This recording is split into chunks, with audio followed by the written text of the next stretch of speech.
Hello everyone, আসসালামু আলাইকুম সবাইকে স্বাগতম জানাচ্ছি আজকে আমাদের সাইকেল 3 এর ফার্স্ট লেকচারে, অর্থাৎ তোমাদের সবচেয়ে আকাঙ্ক্ষিত সাইকেল অর্গানিকের যে সাইকেলটা, সেই অর্গানিকের সাইকেলের ফার্স্ট লেকচারে। কেমন? তো যদি কারো 9-10 অর্গানিক পড়া না থাকে কোনো সমস্যা নেই, আমরা একদম বেসিক পার্ট থেকে যাব, ঠিক আছে? সো এবং অ্যাডভান্স লেভেল পর্যন্ত আমরা যাব, যতটুকু তোমার দরকার এইচএসসিতে বলো, তোমার এডমিশনে বলো। আমি একটা জিনিসই বলবো, এই সাইকেলটা কমপ্লিট করার পরে তোমার আসলে এইচএসসির ফুল প্রিপারেশন তো কভার হবে, আমরা সাথে সাথে সিকিউ সলভ করাবো, বোর্ডের এমসিকিউ সলভ করবো, সবই করাবো। তোমার যা কাজ হবে, যা আমরা পড়াই দিব তা যেন তুমি রেগুলার একটু ফলো করো, এবং রেগুলার ফলো করে তুমি যেন একটু করে আগায় যাও। এইগুলো বারবার পড়বা, বইয়ে হালকা পাতলা পড়িও, জাস্ট আমাদের এটা ফোকাস রেখে তুমি বইটা পড়বা। কেমন? আমাকে জানাই দিও যে আমার কথা ঠিকঠাক মতো শোনা যাচ্ছে কিনা, বা বোর্ড ঠিকঠাক মতো দেখা যাচ্ছে কিনা। আমি আমার এন্ড থেকে একটু চেক করে দেখি, এরপরে হচ্ছে আমরা শুরু করে দিব। কেমন?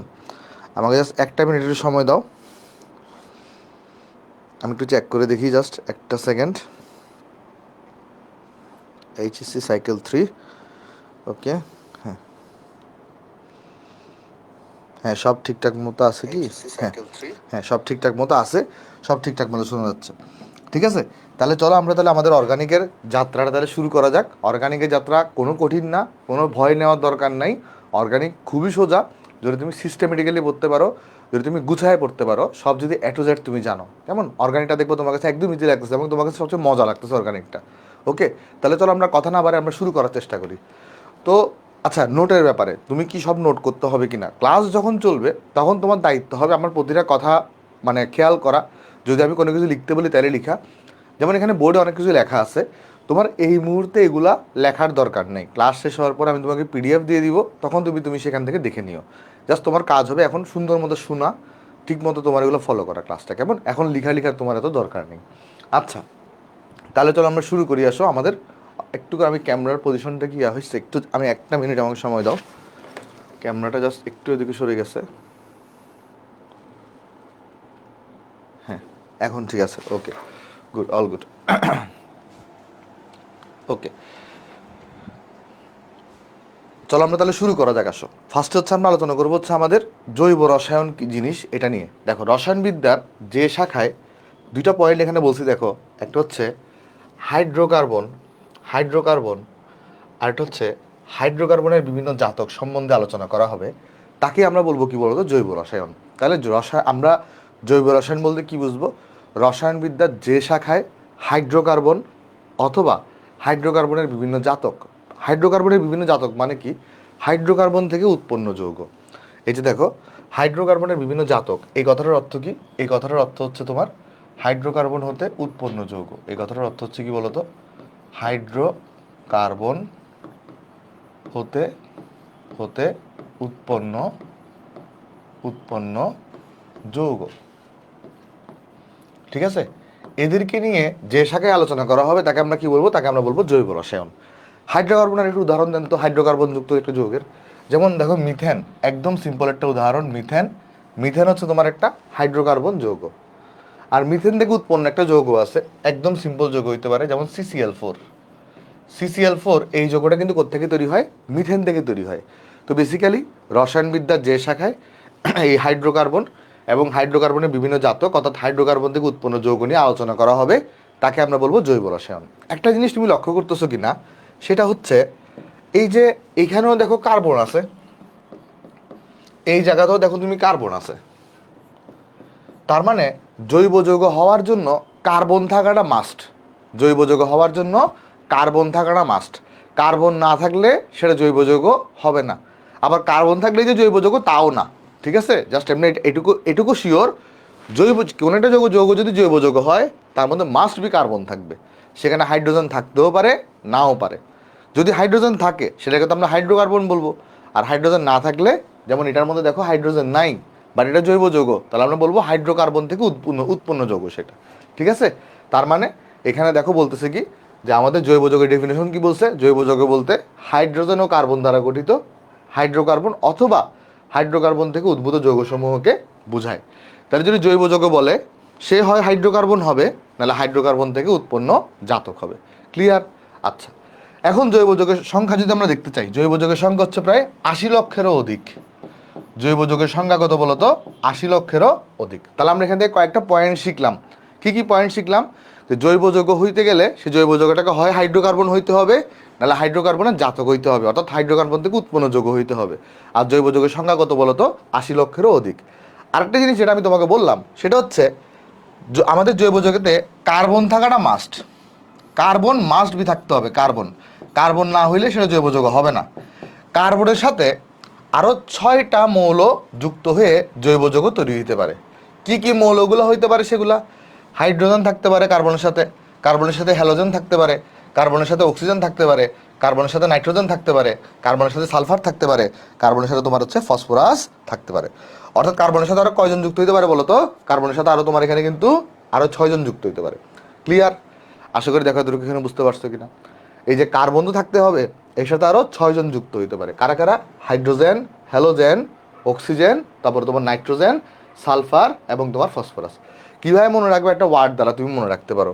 এই যে এই ছয়টাকে তুমি কীভাবে মনে রাখবে? একটা ওয়ার্ড দ্বারা মনে রাখতে পারো। সেই ওয়ার্ডটা হচ্ছে নাইস চপস। কি মনে রাখতে পারো? Nice chops. যে তোমাকে কোয়েশ্চন করবে কার্বনের সাথে নির্মের কোন মৌলটি যুক্ত হয়ে জৈব যৌগ তৈরি করতে পারে? হাইড্রোজেন হইতে পারে, হ্যালোজেন হইতে পারে, অক্সিজেন হইতে পারে, নাইট্রোজেন হইতে পারে, সালফার হইতে পারে, ফসফরাস হইতে পারে। এই 6টাকে তুমি কিভাবে মনে রাখবা? নাইস চপসের মাধ্যমে। যেখানে আমাদের এন দ্বারা কি বোঝানো হচ্ছে? এন দ্বারা বোঝানো হচ্ছে আমাদের নাইট্রোজেন। আমাদের এখানে তোমার হচ্ছে এইচ দ্বারা কি বোঝানো হচ্ছে? এইচ দ্বারা বোঝানো হচ্ছে হাইড্রোজেন আর হ্যালোজেন। এইচ দ্বারা হাইড্রোজেন আর হ্যালোজেন বোঝানো হচ্ছে। তারপরে ও দ্বারা অক্সিজেন বোঝানো হচ্ছে, পি দ্বারা ফসফরাস বোঝানো হচ্ছে, এস দ্বারা সালফার বোঝানো হচ্ছে। এই যে দেখো 1 2 3 4 5 6। তাহলে এই কার্বনের সাথে এই 6জনের যে কোনো একজন যুক্ত হইতে পারে, যে কোনো দুইজন যুক্ত হইতে পারে, এরা মিলিত হয়ে আমার জৈব যৌগ গঠন করবে। দেখো এই জিনিসটা বুঝতে পারছো কিনা? এখান থেকে কিন্তু প্রচুর এমসিকিউ আসে, জিজ্ঞেস করে যে কার্বনের সাথে নির্মের কোনটি যুক্ত হয়ে জৈব যৌগ তৈরি হয়। তাহলে আশা করি তোমরা তোমাদের উত্তর পেয়ে গেছো। ঠিক আছে? আচ্ছা, তারপরে যে এই চার্টটা এখন তুলতে হবে না, জাস্ট দেখতে থাকো। এবং এই ওয়ার্ড আমি তো পিডিএফ দিয়ে দিব সাথে সাথে, মানে 10 মিনিটের মধ্যে, তখন তুমি এখান থেকে তুলে ফেলিও। এখন তোমার তোলার দরকার নেই, এখন আমার জাস্ট কথাগুলো শুনো তুমি, তাহলে দেখবে তোমার জিনিসগুলো বুঝতে সুবিধা হবে। আচ্ছা, তাহলে এতটুকু পর্যন্ত আশা করি আমাদের কোনো সমস্যা নাই। এখন একটা জিনিস আমি তোমাকে বলবো, সেটা হচ্ছে সব জৈব যৌগে কার্বনের যোজনী কত বলো তো? কার্বনের যোজনী হচ্ছে 4। এই পয়েন্টটা অনেক ইম্পর্টেন্ট, যে সব জৈব যৌগে কার্বনের যোজনী হচ্ছে 4। এই কথাটার অর্থ কি? এই কথাটার অর্থ হচ্ছে প্রত্যেকটা জৈব যৌগে কার্বনের 4টা করে বন্ড থাকবে। প্রত্যেকটা জৈব যৌগের কার্বনে কয়টা করে বন্ড থাকবে? 4টা করে। এই যে বন্ডগুলো সব সিঙ্গেল বন্ড হইতে পারে, ডাবল বন্ড, ট্রিপল বন্ড মিলাই হইতে পারে, মানে এরকমও হইতে পারে, আবার এরকমও হইতে পারে। কিন্তু দেখো এখানেও 1 2 3 4, এখানেও 1 2 3 4, এখানেও 1 2 3 4। তাহলে প্রত্যেকটা কার্বনে 4টা করে বন্ড থাকবে। সিঙ্গেল বন্ড আকারে থাকতে পারে, ডাবল বন্ড আকারে থাকতে পারে, ট্রিপল বন্ড আকারে থাকতে পারে। কিন্তু যেটা ইম্পর্টেন্ট কথা সেটা হচ্ছে যে কার্বনের মাস্ট বি সেখানে কয়টা বন্ড থাকবে? 4টা বন্ড থাকবে। এজন্য যদি জিজ্ঞেস করে যে জৈব যৌগে কার্বনের যোজনী কত, তাহলে তোমার আনসার হবে 1 বাক্যে 4। তাহলে এই পৃষ্ঠা থেকে আমরা কি কি শিখলাম? এই পৃষ্ঠা থেকে আমরা শিখলাম প্রথমে আমাদের জৈব যৌগ বলতে আমরা 2 ধরনের যৌগকে বুঝে থাকি, হয় সেটা হাইড্রোকার্বন হবে, নাহলে হাইড্রোকার্বনের বিভিন্ন জাতক হবে। সেকেন্ড কথা কি শিখলাম? যে কার্বনের সাথে আর কারা কারা যুক্ত হয়ে জৈব যৌগ তৈরি হতে পারে? কার্বনের সাথে নাইস চপস, অর্থাৎ নাইট্রোজেন, হাইড্রোজেন, হ্যালোজেন, তারপরে তোমার হচ্ছে অক্সিজেন, ফসফরাস, সালফার, এরা যুক্ত হয়ে তোমার কি হতে পারে বলো তো? জৈব যৌগ তৈরি হতে পারে। আর সব জৈব যৌগে কার্বনের যোজনী কত? কার্বনের যোজনী হচ্ছে 4। দেখো ভাই, এই পৃষ্ঠাটা যদি বুঝে থাকো, তুমি আমাকে একটু ওয়াই ওয়াই জানাও, তাহলে আমি বুঝবো তুমি এই পৃষ্ঠাটা ভালো করে বুঝতে পারছো। যদি এই পৃষ্ঠা তোমার বোঝা হয়ে থাকে আমাকে একটু কমেন্টে জানাও। যারা ফেসবুকে দেখতেছো তারা তো জানাবাই, আর যারা ওয়েব অ্যাপে দেখতেছো তারাও একটু জানাও। গুড, আশা করি সবাই জিনিসটা এখানে বুঝতে পারছো। তো এগুলো কিন্তু তোলার দরকার নাই, এগুলো তুমি পরে তুলে নিও। ঠিক আছে? চলো আমরা তো আমাদের নেক্সট আলোচনায় যাই আসো। নেক্সট আলোচনা যেটা, সেটা হচ্ছে কি, এটা খুবই গুরুত্বপূর্ণ। এটা খুবই গুরুত্বপূর্ণ আলোচনাটা, পরীক্ষা এমসিকিউতে আসে, জিজ্ঞেস করবে এদের মধ্যে কার্বন আছে। আমি বলছিলাম না একটা জিনিস, জৈব যৌগ হওয়ার জন্য তার মধ্যে মাস্ট বি কি থাকা লাগবে? তার মধ্যে মাস্ট বি কার্বন থাকা লাগবে। আর কার্বন থাকলেই যে জৈব যৌগ তা কিন্তু না, হয় সেটাকে হাইড্রোকার্বন হইতে হবে, নাহলে হাইড্রোকার্বনের জাতক হইতে হবে। যেমন দেখো এই যৌগটার মধ্যে কিন্তু কার্বন আছে, কার্বন থাকার পরও এটাকে আমরা কি বলতে পারবো না? জৈব যৌগ বলতে পারবো না। কেন? কারণ এটা তো হাইড্রোকার্বন না, আবার এটা হাইড্রোকার্বন থেকে উৎপন্ন হয়নি। এরকম তার মানে যে ধাতব সায়ানাইড যারা, তারা কিন্তু জৈব যৌগ হবে না। আবার কার্বনের অক্সাইডগুলো, এগুলোও জৈব যৌগ হবে না। ধাতব কার্বাইড, এটাও জৈব যৌগ হবে না। ধাতব কার্বনিল এগুলোও হবে না, কার্বনিক অ্যাসিড এবং লবণ সমূহ এগুলোও কিন্তু জৈব যৌগ হবে না। তাইলে এগুলো হচ্ছে এমন যৌগ যাদের মধ্যে কার্বন আছে, বাট কার্বন থাকার পরেও এরা জৈব যৌগ না। তাই এদের উদাহরণগুলো অনেক বেশি শিখে রাখতে হবে। জিজ্ঞেস করবে নিচের কোন যৌগটির জৈব যৌগ না। বুঝতে পারছো? ভাই বুঝলাম না, কোনটা বুঝেন না আমাকে একটু জানান। যে এদের মধ্যে দেখেন, এই যে ক্যাসিয়ান, ক্যাসিয়ান কি হাইড্রোকার্বন? ক্যাসিয়ান হাইড্রোকার্বন না। হাইড্রোকার্বন হওয়ার জন্য কার্বন এবং হাইড্রোজেন দুটোটা থাকতে হবে। ক্যাসিয়ান হাইড্রোকার্বন না। ক্যাসিয়ান কি হাইড্রোকার্বন থেকে উৎপন্ন হয়? না, ক্যাসিয়ান হাইড্রোকার্বন থেকে উৎপন্ন হয় না। কেন জৈব যৌগ নয়? কারণ একে তো এরা হাইড্রোকার্বন না, আর এরা হাইড্রোকার্বন থেকে উৎপন্ন হয় না। জৈব যৌগ হওয়ার জন্য হয় হাইড্রোকার্বন হইতে হবে, না হয় হাইড্রোকার্বন থেকে উৎপন্ন হইতে হবে। বাট এরা নেইদার হাইড্রোকার্বন আর নর হাইড্রোকার্বন থেকে উৎপন্ন, তাই এদেরকে আমরা জৈব যৌগ বলবো না। তাই এদেরকে একটু ঠাড়া মুখস্থ রাখতে হবে যে এইগুলা পরীক্ষায় আসে, ঠিক আছে? এই যৌগগুলোকে একটু চিনে রাখেন। এই যৌগগুলো কি চিনা গেছে? বুঝবো কিভাবে যে এটা হবে না? এই উদাহরণগুলোর বাইরে পরীক্ষায় একটাও আসবে না। তাই এটা কিভাবে বুঝবেন সেটা যখন আরও জৈব যৌগ আরও যখন আমরা এক্সপার্ট হবো তখন আমরা বুঝতে পারবো। এখন আমি এক পক্ষে বললে আপনি বুঝবেন না। জাস্ট এতটুকু জেনে রাখি পরীক্ষার রেসপেক্টে, সামনে আমরা বুঝতে পারবো কোনটা জৈব যৌগ হবে, কোনটা জৈব যৌগ হবে না। ঠিক আছে? আচ্ছা, এখন একটু ধৈর্য ধরে আমরা শিখে রাখি। এখন আমরা একদম, আমি ধরে নিচ্ছি যে একদম আপনারা এখনও জিরো পর্যায়ে আছেন এই জন্য। আচ্ছা ভাই, কেমনে বুঝবো? এই যে এইগুলাই জাস্ট পরীক্ষায় ঘুরে ফিরে আসে, এগুলো একটু মনে রাখবেন। কেমনে বুঝবেন? ওই যে যদি হাইড্রোকার্বন হয় তাহলে সেটা হচ্ছে যে জৈব যৌগ হবে। ঠিক আছে? জাস্ট একটু জেনে আমরা জেনে এই তথ্যটা জেনে রাখি। এই ছকটা কি বোঝা গেছে ভাই? এই ছকটা তো একটু মুখস্থ টাইপের জিনিস। যদি এই ছকটা একটু আমাকে বুঝে থাকেন, আমাকে ওয়াই ওয়াই লিখিয়ে একটু করে। হ্যাঁ, এটা একটু মুখস্থ করতে হবে, এটা একটু মুখস্থ করতে হবে। গুড, চলেন আমরা তাহলে নেক্সটে যাই। আসেন, গুড, চলেন নেক্সটে যাই। নেক্সটে এই জিনিসটা থেকে পরীক্ষায় এমসিকিউ আসেই। যারা মেডিকেল পরীক্ষার্থী আছেন, ভার্সিটি পরীক্ষার্থী আছেন, এইচএসসি পরীক্ষার্থী আছেন, এই জিনিসটা থেকে কোয়েশ্চেন আসে। কি কি থেকে কোয়েশ্চেন আসে? জৈব যৌগ নামটার প্রবর্তককে? বার্জেলিয়াস 1807 সালে এই নামটা দিয়েছেন। প্রাণশক্তি মতবাদের জনককে? বার্জেলিয়াস 1815 সাল। ভাই প্রাণশক্তি মতবাদ এখন আমরা পড়ি নেই, সামনে পড়বো। বেঞ্জিনের সরবুজ কাঠামো, বেঞ্জিনের কাঠামোটা কি একটু করে জটিল না? একটু সরবুজ আকৃতির, সবাই মনে একটু চিনি আমরা 9-10 থেকে। বেঞ্জিন দেখতে কীরকম হয়? বেঞ্জিন দেখতে এরকম সরবুজ আকৃতির হয় না? এরকম সরবুজ আকৃতির হয় না বেঞ্জিন দেখতে অনেকটা? তো এটার কাঠামোটা কে দিছেন? এরকম কাঠামো অগাস্ট কেকুল দিছেন। আর আরেকটা জিনিস, জৈব রসায়নের জনককে? জৈব রসায়নের জনক হচ্ছে ফ্রেডরিক উইলার। এটার মধ্যে সবচেয়ে ইম্পর্টেন্ট কোনটা? সবচেয়ে ইম্পর্টেন্ট হচ্ছে জৈব রসায়নের জনকেরটা, ফ্রেডরিক উইলার। সবচেয়ে ইম্পর্টেন্ট কে? জৈব রসায়নের জনকেরটা ফ্রেডরিক উইলার। কেন ওনাকে জৈব রসায়নের জনক বলা হচ্ছে আমরা সব আস্তে আস্তে দেখবো। বাট এই চারটা জিনিস এমসিকিউতে আসে, তাই একটু করে আমরা দেখে রাখবো। দেখেন তো এই চারটা জিনিস কি বোঝা গেছে? ইয়ারও মনে রাখতে হবে, হ্যাঁ ইয়ারটাও এখানে মনে রাখতে হবে। অল্প কয়েকটা আছে তো মাত্র, অল্প কয়েকটা আছে, ইয়ারগুলো একটু মনে রাখতে হবে। দেখেন এই জিনিসটা এখানে বোঝা গেছে কিনা। যদি বুঝে থাকেন আমাকে একটু বাই বাই জানেন, এই পৃষ্ঠাটা যদি বুঝে থাকেন গুড। চলেন আমরা তাহলে নেক্সটে যাই। আসেন নেক্সটে। এইটা হচ্ছে যে সবচেয়ে ইম্পর্ট্যান্ট। এতক্ষণ আমি যা যা বলছি সবগুলোকে এখন এখানে একসাথে নোট ডাউন করে দেওয়া হয়েছে। কি কি? চলেন আমি আপনাকে দেখাচ্ছি। সেটা হচ্ছে, দেখেন এগুলার বাইরে পরীক্ষায় আসবে না, সো এগুলাই আপনাকে ঘুরাই ফেরাই পড়তে হবে এবং এগুলাকে আমি বুঝাবো, এগুলো দিয়ে আমি আপনাকে কনসেপ্টটা বোঝাচ্ছি। দেখেন প্রথম বক্সে এমন কিছু জৈব যৌগ দিছে যাদের মধ্যে হাইড্রোজেন নাই। তাহলে এরা কি? হাইড্রোজেনবিহীন জৈব যৌগ। খেয়াল করেন কথাটা, এরা কি? হাইড্রোজেনবিহীন জৈব যৌগ। অর্থাৎ এদের মধ্যে হাইড্রোজেন নাই, না থাকার পরও এরা জৈব যৌগ। কেন? কারণ এরা হাইড্রোকার্বন থেকে উদ্ভূত। এরা হাইড্রোকার্বন থেকে উদ্ভূত, মানে হাইড্রোকার্বন থেকে দেখে তৈরি করা যায়। আমার কথাগুলো বুঝতেছেন কিনা? এখানে যে উদাহরণগুলো দেওয়া আছে সেগুলোর মধ্যে দেখেন এক জায়গাতেও কিন্তু হাইড্রোজেন নাই। হাইড্রোজেন না থাকার পরেও তাদেরকে আমরা কি বলতেছি? জৈব যৌগ বলতেছি। কেন? কারণ এইগুলাকে হাইড্রোকার্বন থেকে তৈরি করা যায়।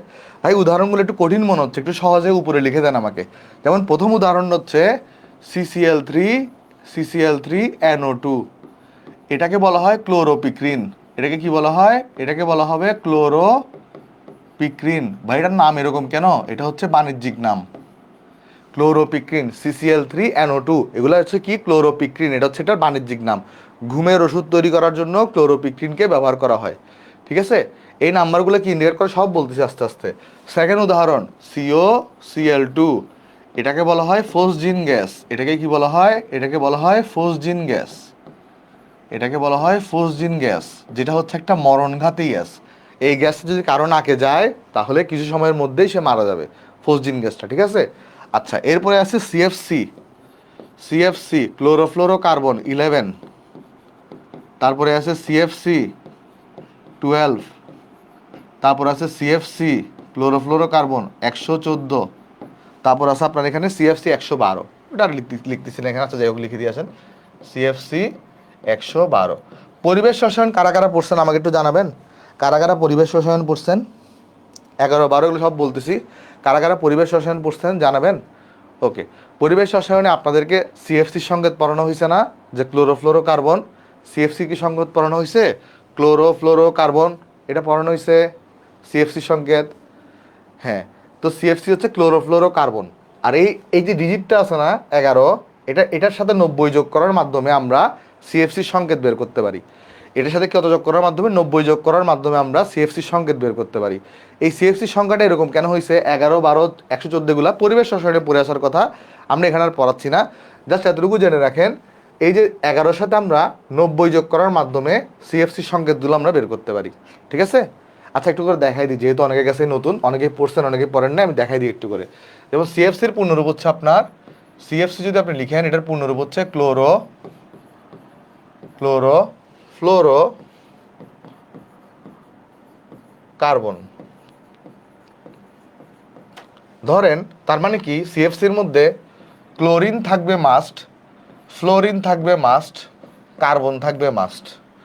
এখন ধরেন আপনি এখানে লিখছেন সিএফসি 11, এটার সংকেত কীভাবে বের করতে হয় জানেন? এটার সংকেত বের করার সিস্টেম হচ্ছে এই 11-র সাথে 90 যোগ করতে হয়। এটা কিন্তু পরিবেশ রসায়নের পড়া, আসবে 101। কত আসছে? 101 আসছে। তাহলে এই 101-এর মধ্যে 1 যেটা আছে এটা নির্দেশ করতেছে কার্বন সংখ্যা, 0টা নির্দেশ করে হাইড্রোজেন সংখ্যা, আর এই 1 নির্দেশ করে ফ্লোরিন সংখ্যা, ঠিক আছে। এই যে দেখেন 11 যোগ 90 যোগ করবো 101, এই 1 নির্দেশ করে কার্বন সংখ্যা, 0 নির্দেশ করে হাইড্রোজেন সংখ্যা, তারপর 1 নির্দেশ করে ফ্লোরিন সংখ্যা। তাহলে সিএফসি 11-তে কার্বন কয়টা আছে? কার্বন আছে একটা।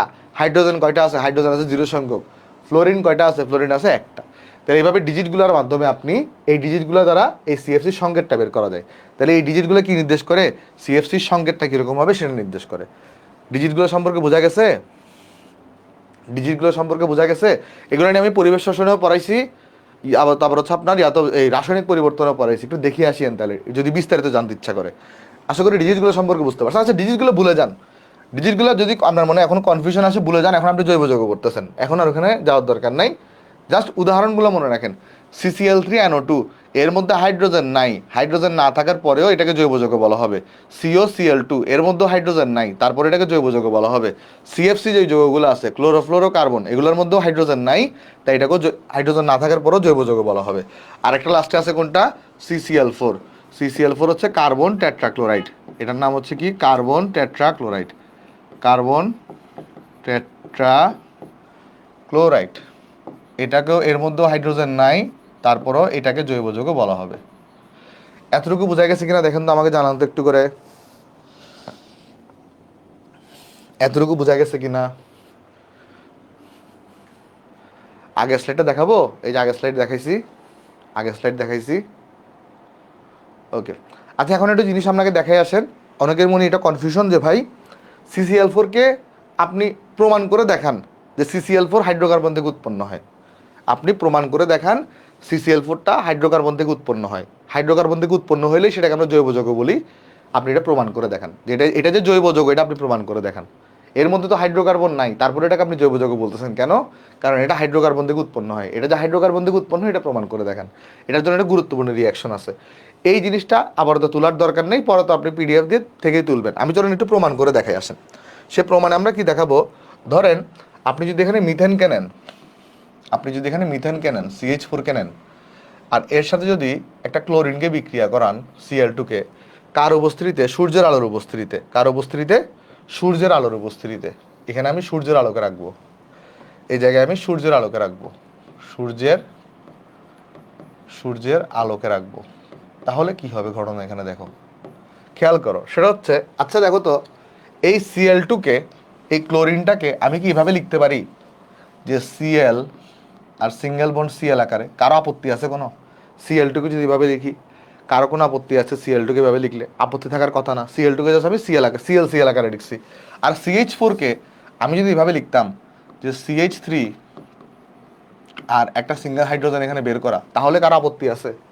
এই যে CH4 যেটা ছিল, CH4 সেটাকে আমরা এভাবে লিখছি CH3 আর একটা হাইড্রোজেনকে এভাবে বের করে লিখছি। কারো কোনো আপত্তি আছে? কারো কোনো আপত্তি থাকার কথা না, তাই না?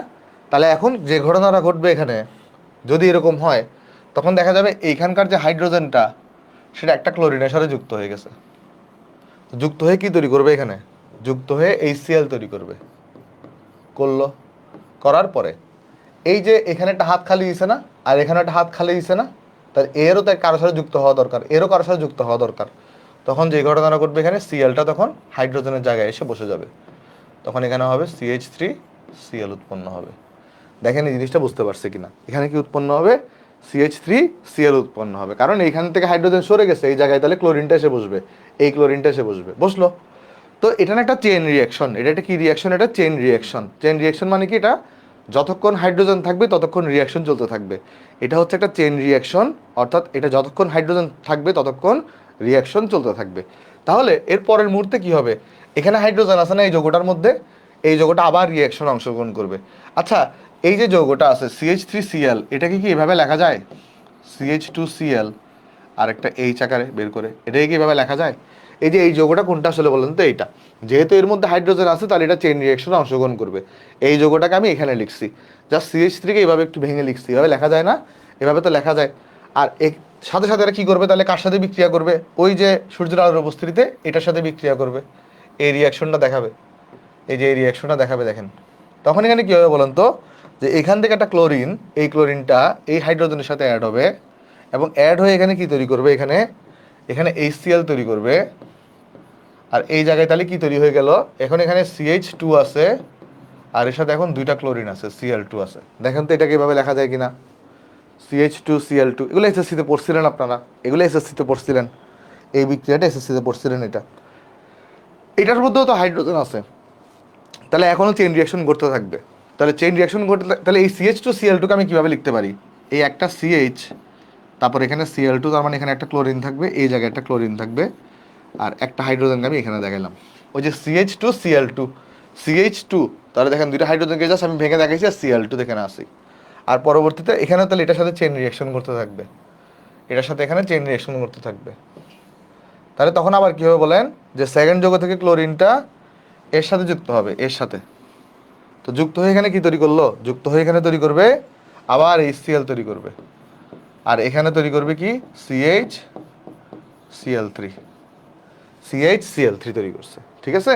CHCl3 তৈরি করছে। এখানের মধ্যে আবার হাইড্রোজেন আছে, এটা হচ্ছে ক্লোরোফর্মের সংকেত, এটা হচ্ছে ক্লোরোফর্মের সংকেত। তাহলে এখন আবার হাইড্রোজেন আছে, আবার চেইন রিঅ্যাকশন হবে। তাহলে সেটাকে আমি কীভাবে লিখতে পারি? এখানে হচ্ছে CCl3, তো তাহলে একটা কার্বনের সাথে এখানে তিনটা ক্লোরিন, একটা কার্বনের সাথে এখানে তিনটা ক্লোরিন, CCl3 যেহেতু, আর এখানে একটা হাইড্রোজেন। আর এর সাথে তখন আবার এই রিয়াকশনটা করতে থাকবে, চেইন রিয়াকশনটা। তো চেইন রিয়াকশন ঘটে তাহলে কি হবে? দেখো এখানে এই যে তখন এই যে এখানকার এই Clটা এখানকার হাইড্রোজেনের সাথে যুক্ত হয়ে তোমার এখানে কি তৈরি করবে? তোমার এখানে তৈরি করবে হচ্ছে আবার HCl তৈরি করবে। আর এই জায়গায় তখন কি হবে? এই Clটা এই Cl এর এখানে বসে যাবে না, হাইড্রোজেনের এখানে। তাহলে পুরো যৌগটা মিলে কি তৈরি হচ্ছে তখন? CCl4 তৈরি হচ্ছে, CCl4। তাহলে খেয়াল করে দেখো, এই যে CCl4টাকে আমি পাইছি এখানে, এইটাকে আমি কোত্থেকে উৎপন্ন করছি বলো তো? এই যে এখান থেকে। এখন এটা কি ছিল আমার? এটা ছিল কিন্তু হাইড্রোকার্বন। এটা ছিল কি? এটা ছিল আমার এখানে হাইড্রোকার্বন, হাইড্রোকার্বন। আর এখানে যে CCl4টা তৈরি হয়েছে, সেটা তাহলে কোত্থেকে তৈরি হয়েছে? আলটিমেটলি হাইড্রোকার্বন থেকে তৈরি হয়েছে না? তাহলে এটাকে আমরা কি বলতে পারি?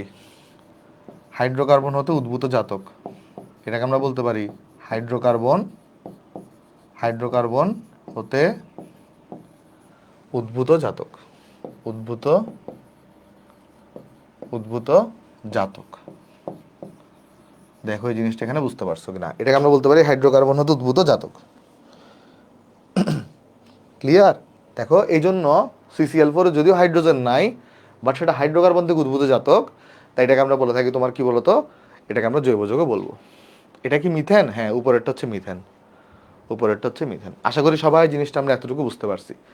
তাহলে এই রিয়াকশনটা ক্লিয়ার, এই রিয়াকশনটা ক্লিয়ার সবার? আমাকে যদি ক্লিয়ার হয়ে থাকে তাহলে আমাকে একটু বাই বাই জানাও। Okay good.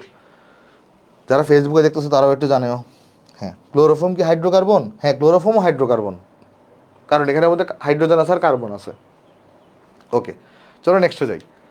নেক্সটে তোমার এখানে খেয়াল করার চেষ্টা করে দেখো, তাহলে আমরা এই উদাহরণগুলো ক্লিয়ার করলাম।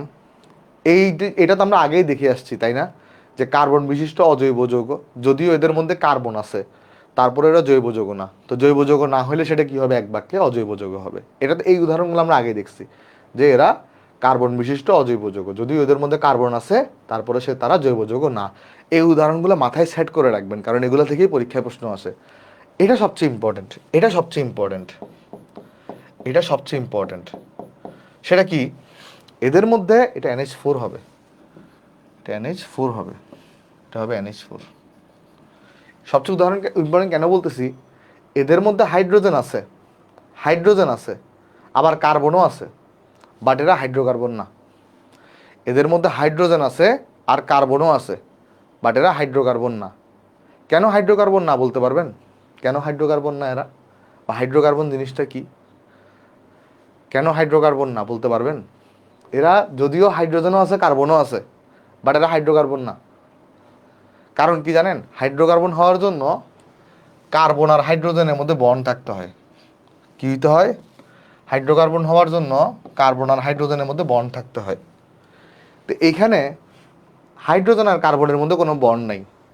এই হাইড্রোজেনগুলো কিন্তু নাইট্রোজেনের সাথে যুক্ত, হাইড্রোজেনগুলো নাইট্রোজেনের সাথে যুক্ত। তাই এখানে যদিও পুরা যৌগে হাইড্রোজেন আর কার্বন আছে, তারপরে এটাকে আমি হাইড্রোকার্বন বলতে পারবো না। কেন? কারণ এই হাইড্রোজেনটা কার্বনের সাথে নেই, এখানেও হাইড্রোজেনটা কার্বনের সাথে নাই, এই হাইড্রোজেনটা দেখবেন অক্সিজেনের সাথে, কার্বনের সাথে কিন্তু নাই। তাই এটাকে আমরা হাইড্রোকার্বন বলতে পারবো না। যেমন দেখেন এখানে কার্বনের সাথে হাইড্রোজেনের বন্ড আছে, আছে, তাহলে হাইড্রোকার্বন। কার্বনের সাথে হাইড্রোজেনের বন্ড আছে, আছে, হাইড্রোকার্বন।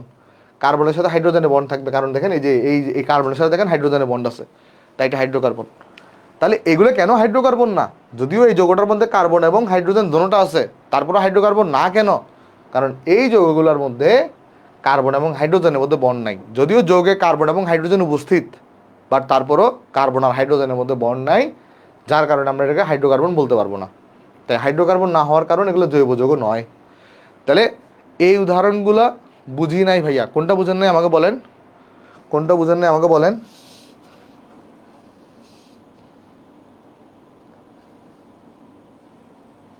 কোনটা বোঝেন নাই? এই যে আমি এটাই বুঝাচ্ছি যে আপনার হাইড্রোকার্বন হওয়ার জন্য, হাইড্রোকার্বন হওয়ার জন্য, হাইড্রোকার্বন হওয়ার জন্য কার্বন এবং হাইড্রোজেনের মধ্যে বন্ড থাকতে হবে সরাসরি। বাট এই যৌগটার মধ্যে দেখেন নাইট্রোজেনের সাথে হাইড্রোজেনের বন্ড থাকবে NH4 এর মধ্যে, বাট হাইড্রোজেন আর কার্বনের বন্ড নেই। এগুলোর মধ্যেও হাইড্রোজেন আর কার্বনের বন্ড নেই, ঠিক আছে? এই কারণে এগুলো হাইড্রোকার্বন হবে না। বুঝতে পারছি আমরা? আশা করি ক্লিয়ার জিনিসটা। মানে কার্বন এবং হাইড্রোজেনের মধ্যে বন্ড থাকবে না, অন্যগুলোর মধ্যে হাইড্রোজেনের সাথে বন্ড থাকবে, এটাই হচ্ছে কারণ।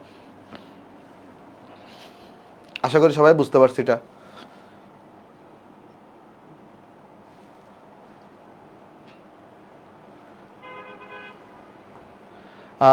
হাইড্রোকার্বন হওয়ার জন্য কি শুধু কার্বন অথবা হাইড্রোজেনের বন্ড থাকলে হবে?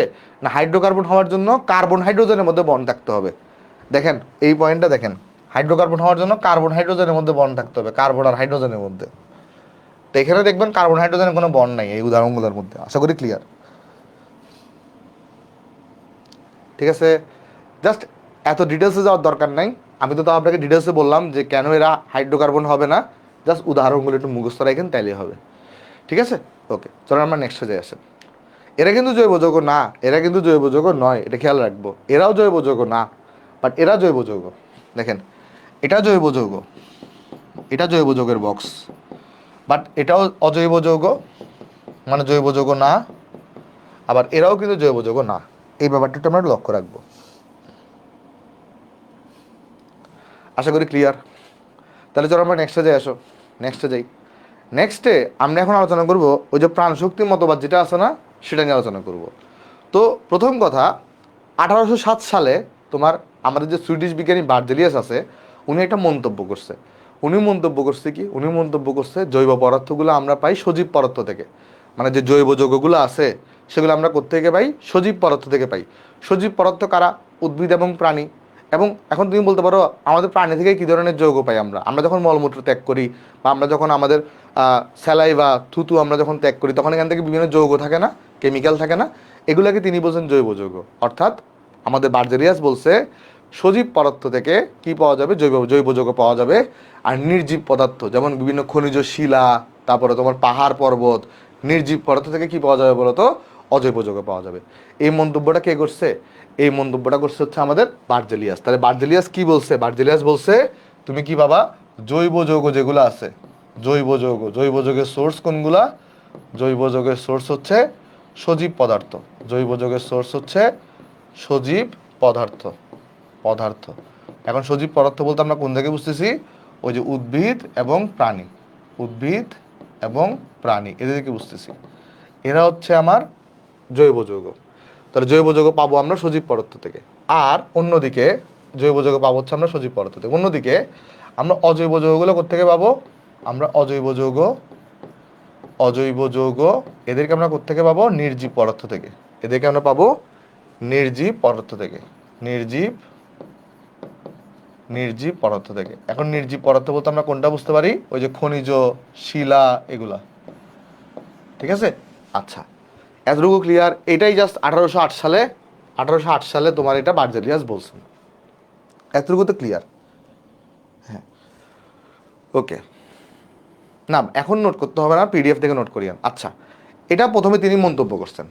এখন পরবর্তীতে তাকে প্রশ্ন করা হয়েছে, আচ্ছা ঠিক আছে তুমি বললা যে আমরা সজীব পদার্থ থেকে জৈব যৌগ পাই, এখন কোয়েশ্চন হচ্ছে এই সজীব পদার্থের মধ্যে জৈব যৌগগুলো কীভাবে তৈরি হয়, সজীব পদার্থের মধ্যে জৈব যৌগগুলো কীভাবে তৈরি হয়। দেখো ফার্স্টে তিনি 1808 সালে কি মন্তব্য করছেন, যে আমরা জৈব যৌগগুলোকে আমরা সজীব পদার্থ থেকে পাই। তো কোয়েশ্চন হচ্ছে এই সজীব পদার্থের মধ্যে জৈব যৌগ তৈরি হয় কিভাবে, সেটা নিয়ে তিনি একটা মতবাদ দিয়েছেন, যেটাকে আমরা বলে থাকি বার্জেলিয়াসের প্রাণশক্তি মতবাদ। কি বলি, বার্জেলিয়াসের প্রাণশক্তি মতবাদ। তিনি বলছেন কি এই সজীব পদার্থের মধ্যে জৈব যৌগগুলা একটা অদ্ভুত শক্তির মাধ্যমে তৈরি হয়, একটা অদ্ভুত রহস্যময় শক্তির মাধ্যমে তৈরি হয়। কি বলছে দেখো, যে 1815 সালে তিনি প্রস্তাব করছেন যে জৈব যৌগসমূহ সজীব উদ্ভিদ এবং প্রাণীদেহে এক রহস্যময় প্রাণশক্তির প্রভাবে তৈরি হয়। কিভাবে তৈরি হয়, এক রহস্যময় প্রাণশক্তির প্রভাবে তৈরি হয়। তিনি বলছেন জৈব যৌগকে কখনোই পরীক্ষাগারে তৈরি করা সম্ভব না, এর একটা রহস্যময় প্রাণশক্তির প্রভাবে তৈরি হয়। ঠিক আছে, তখনকার দিনে বিজ্ঞানীদের তো ধারণা ছিল না, তখন সবাই এই মতবাদটাকে গ্রহণ করছে। এই মতবাদটাকে ফেল মারাইছে কে, ফ্রেডরিক হুইলার। 1828 সালে সর্বপ্রথম তিনি ল্যাবরেটরিতে জৈব যৌগ তৈরি করছেন। দেখো প্রাণশক্তি মতবাদটা সবাই বুঝতে পারছো কিনা, প্রাণশক্তি মতবাদটা সবাই বুঝতে পারছো কিনা। প্রাণশক্তি মতবাদ তাহলে কি বলে তোমাকে, প্রাণশক্তি মতবাদ বলে এই যে জৈব যৌগগুলা আমাদের যে সজীব পদার্থে তৈরি হয় সেগুলো একটা অদ্ভুত, একটা রহস্যময় প্রাণশক্তির প্রভাবে তৈরি হয়। এটা কেন তৈরি হয় তিনি ব্যাখ্যা করতে পারেন না, সবাই তখন এই মতবাদটাকে মেনে নিছে। আর এটাকে কি বলা হয়, বার্জেলিয়াসের প্রাণশক্তি মতবাদ বা ভাইটাল ফোর্স আমাদের থিওরি নামে এটা পরিচিত। ক্লিয়ার। আচ্ছা, এখন এটাকে ভুল প্রমাণ করতে কে আসবে, এখন এটাকে ভুল প্রমাণ করতে আসবে হচ্ছে আমাদের এই যে আমাদের ফ্রেডরিক হুইলার। কি করছেন তিনি, জৈব যৌগের প্রথম বিক্রিয়া আবিষ্কার করছেন। ফ্রেডরিক হুইলার কি করছেন, জৈব যৌগের প্রথম বিক্রিয়া আবিষ্কার করছেন। আমি তোমারে বলি ফ্রেডরিক হুইলার কি করছে, আমি আগে রিয়াকশনের মাধ্যমে দেখাই, পরে এই কথাগুলো আমি তোমাকে বুঝাই দিব, আগে রিয়াকশনের মাধ্যমে দেখাই আসো। ফ্রেডরিক হুইলার কি করছে, ফ্রেডরিক হুইলার নিজেও জানতেন না তিনি যে জৈব যৌগ আবিষ্কার করবেন, ফ্রেডরিক হুইলার নিজেও জানতেন না তিনি যে পরীক্ষাগারে জৈব যৌগ আবিষ্কার করবেন। এটা আকস্মিকভাবে আবিষ্কার হয়ে গেছে। কেমনে আমি তোমার একটু বুঝাই বলি। দেখো ফ্রেডরিক হুইলার কি করছিলেন, তিনি অ্যামোনিয়াম ক্লোরাইড নিয়েছিলেন। তিনি কি নিয়েছিলেন, 2 মোল অ্যামোনিয়াম ক্লোরাইডকে নিয়েছিলেন, অ্যামোনিয়াম ক্লোরাইডকে নিয়েছিলেন। নেওয়ার পরে তিনি এখানে এর সাথে লেড সায়ানাইডকে বিক্রিয়া করেছেন। কাকে, লেড সায়ানাইডকে বিক্রিয়া করেছেন। বিক্রিয়া করানোর ফলে এটাও অ্যাকুয়াস থাকবে। বিক্রিয়া করে তিনি দেখছেন এখানে উৎপন্ন হয়েছে অ্যামোনিয়াম সায়ানাইড। এখানে কি উৎপন্ন হয়েছে, 2 মোল অ্যামোনিয়াম সায়ানাইড তৈরি হয়েছে।